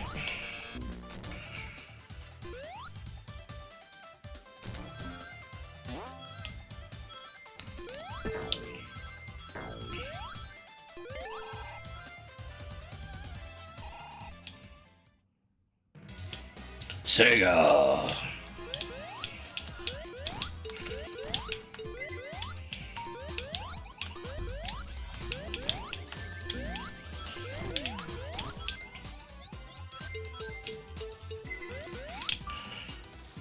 So here's the weather vane chicken. As I couldn't be arsed to tell you where he is in the original series, but he is making a nice little fan servicey cameo here. Okay, that one's just unfair. That one's just gonna smash you up against the ceiling. Alright. So this is probably where we're gonna save and quit. We'll go back to our save file and then we'll finish up with Sonic Mania after I get back from my lunch break. So, yeah, so once I get an idea, you know, we're gonna be playing Flying Battery, which of course is the very exemplary game from a level that comes from